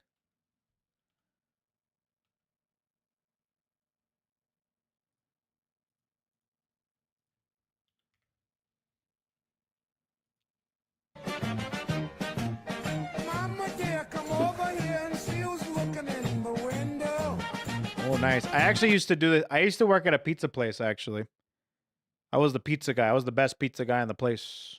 It's the musician and he's got the instruments in his hand. Nice. I on the pizza. On the pizza. Not on the pizza. Amazon's tomorrow? Damn, bro. Mañana is Amazon. The best Soulsborne play in order. Okay, last one here. Last one here. Last one. We'll do this again, though. I like doing these. I miss content Discord days. Videos to watch. So what's the right order to play the Soulsborne games? There is none. What? Yeah, aside from Dark Souls, none of them are connected, and even then, you don't really need to play Dark Souls 1 in order to understand 3. So, like, I can just start with any of them? Correct. Like Sekiro. Yeah, you don't want to start with that one. But you just said, I know what Hey, you're getting ahead of yourself, all right? You're getting ahead of yourself. I just said, but Sekiro is probably the hardest one to start off with. Explain. So all the other games allow you to make builds and play with the weapons that fit your playstyle, but Sekiro doesn't. Exactly, it has a very set combat system that you have to learn in order to get good, whereas all the other ones you can kind of just walk around with a big bonk stick. Okay, so then which one is the easiest game? Elden Ring. I couldn't even beat the opening boss. How is that the easiest? Some of the other games won't even let you progress the story unless you beat the boss right in front of you, whereas Elden Ring's an open world map, so you can kind of just come back to it later after doing other things. Alright, so after Elden Ring, what's next? Next, I'd recommend going Demon Souls, then Dark Souls 1, and then Dark Souls 3. Each one gets a little bit harder as you progress, and the bosses get a lot better. And what about Dark Souls 2? Are you okay? After you play Dark Souls 3, you're gonna play Bloodborne, but this is gonna be a little bit difficult. Hit the correct answer, bro. The correct answer. Oh, why? Is like the combat more difficult? Well, yes, the combat is much faster and more aggressive, but that's not why. Then why? Bloodborne is only playable on a PS4. What? Yeah, so unless you have one of those lying around, you're kind of out of luck. Do you think it'll ever get, like, remade? Never. Why not? Because despite how hard and frustrating these games are, the number one way they make us suffer is by forgetting about Bloodborne. What the fuck? I like that. I like that. Hold on. Those lying around, you're kind of out of luck. Do you think it'll ever get, like, remade? Never. Why not? Because despite how hard and frustrating these games are, the number one way they make us suffer is by forgetting about Bloodborne. What the fuck? True, dude. True, brother. True. That's the only way to make it not hurt, dude. Just forget about Bloodborne. Just forget about it. All right. In your eyes, it should not even exist. All right. And that should be it for today. I'm clocking out. I thought Dark Souls 2 is the best game of genre, and I thought Bait was believable. All right. I am clocking out. We did 1 hour of overtime today, which was surprising. My first hour of overtime in September. But tomorrow is going to be fun because we're doing Final Fantasy 14. Let's do the progress report. Progress report time, everybody. Okay. Today was pretty big. Today was pretty big. We have We met the white woman. Okay. Played Hollow Knight. Okay. So, with that being said,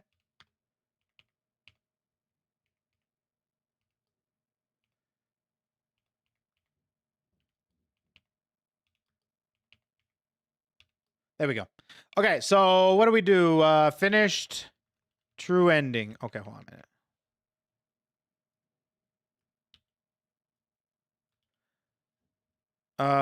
Finished, true ending.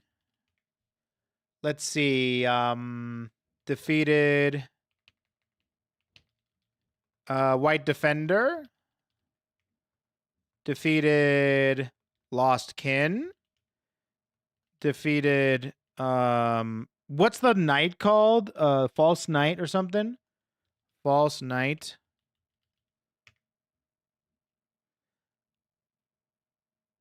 Met white woman is just crazy. Yeah, dude, there's an NPC called the white woman. The failed champion, thank you. Failed champion.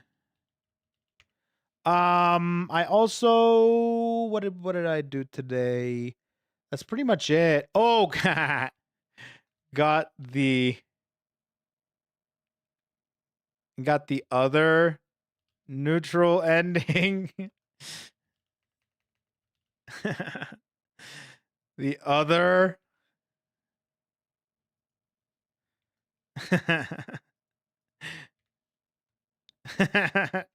denied Silk Song's existence.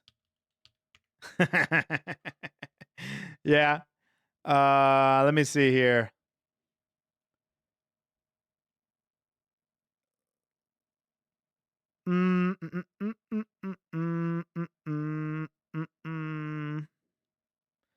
Did I do the champions meeting in Uma Musume? Yeah, so I'm waiting for, I'm like in the finale. I was playing this one more. Dude, the last one, because right now it's like in a, I'm waiting, right, for the thing to open up. And dude, the last opening or whatever, I freaking like won all my races. I'm like, did they like reduce the difficulty? I like won 5 out of 5 of my races, like twice. It was pretty sick, dude. I was surprised. And I did it with all of my medium, the ones that I did my medium things for. Like, dude, they're freaking, they were winning everything. I'm like, what the hell's going on here? It was insane. I couldn't believe it. So anyways, it was my gold ship, my Oguri cap, and I think my Super Creek. I don't have my Rozensky in this one. But I was thinking about it to see how that would be. But yeah, I've been doing them and I'm waiting for something to open up. I can't even perform in it or anything like that. So anyways, what else? Watched, let's see. I only have 2 B ranks and they aren't even my best in terms of skill and stats. Got to play more, dude. Is it Moss Bag? Moss Bag's Hollow Knight lore video, content Discord, aka reacted to some vids. Let's see. Oh, saw a lava floor is lava Wide Palace run. Reacted to hitless Path of Pain. Holy guacamole.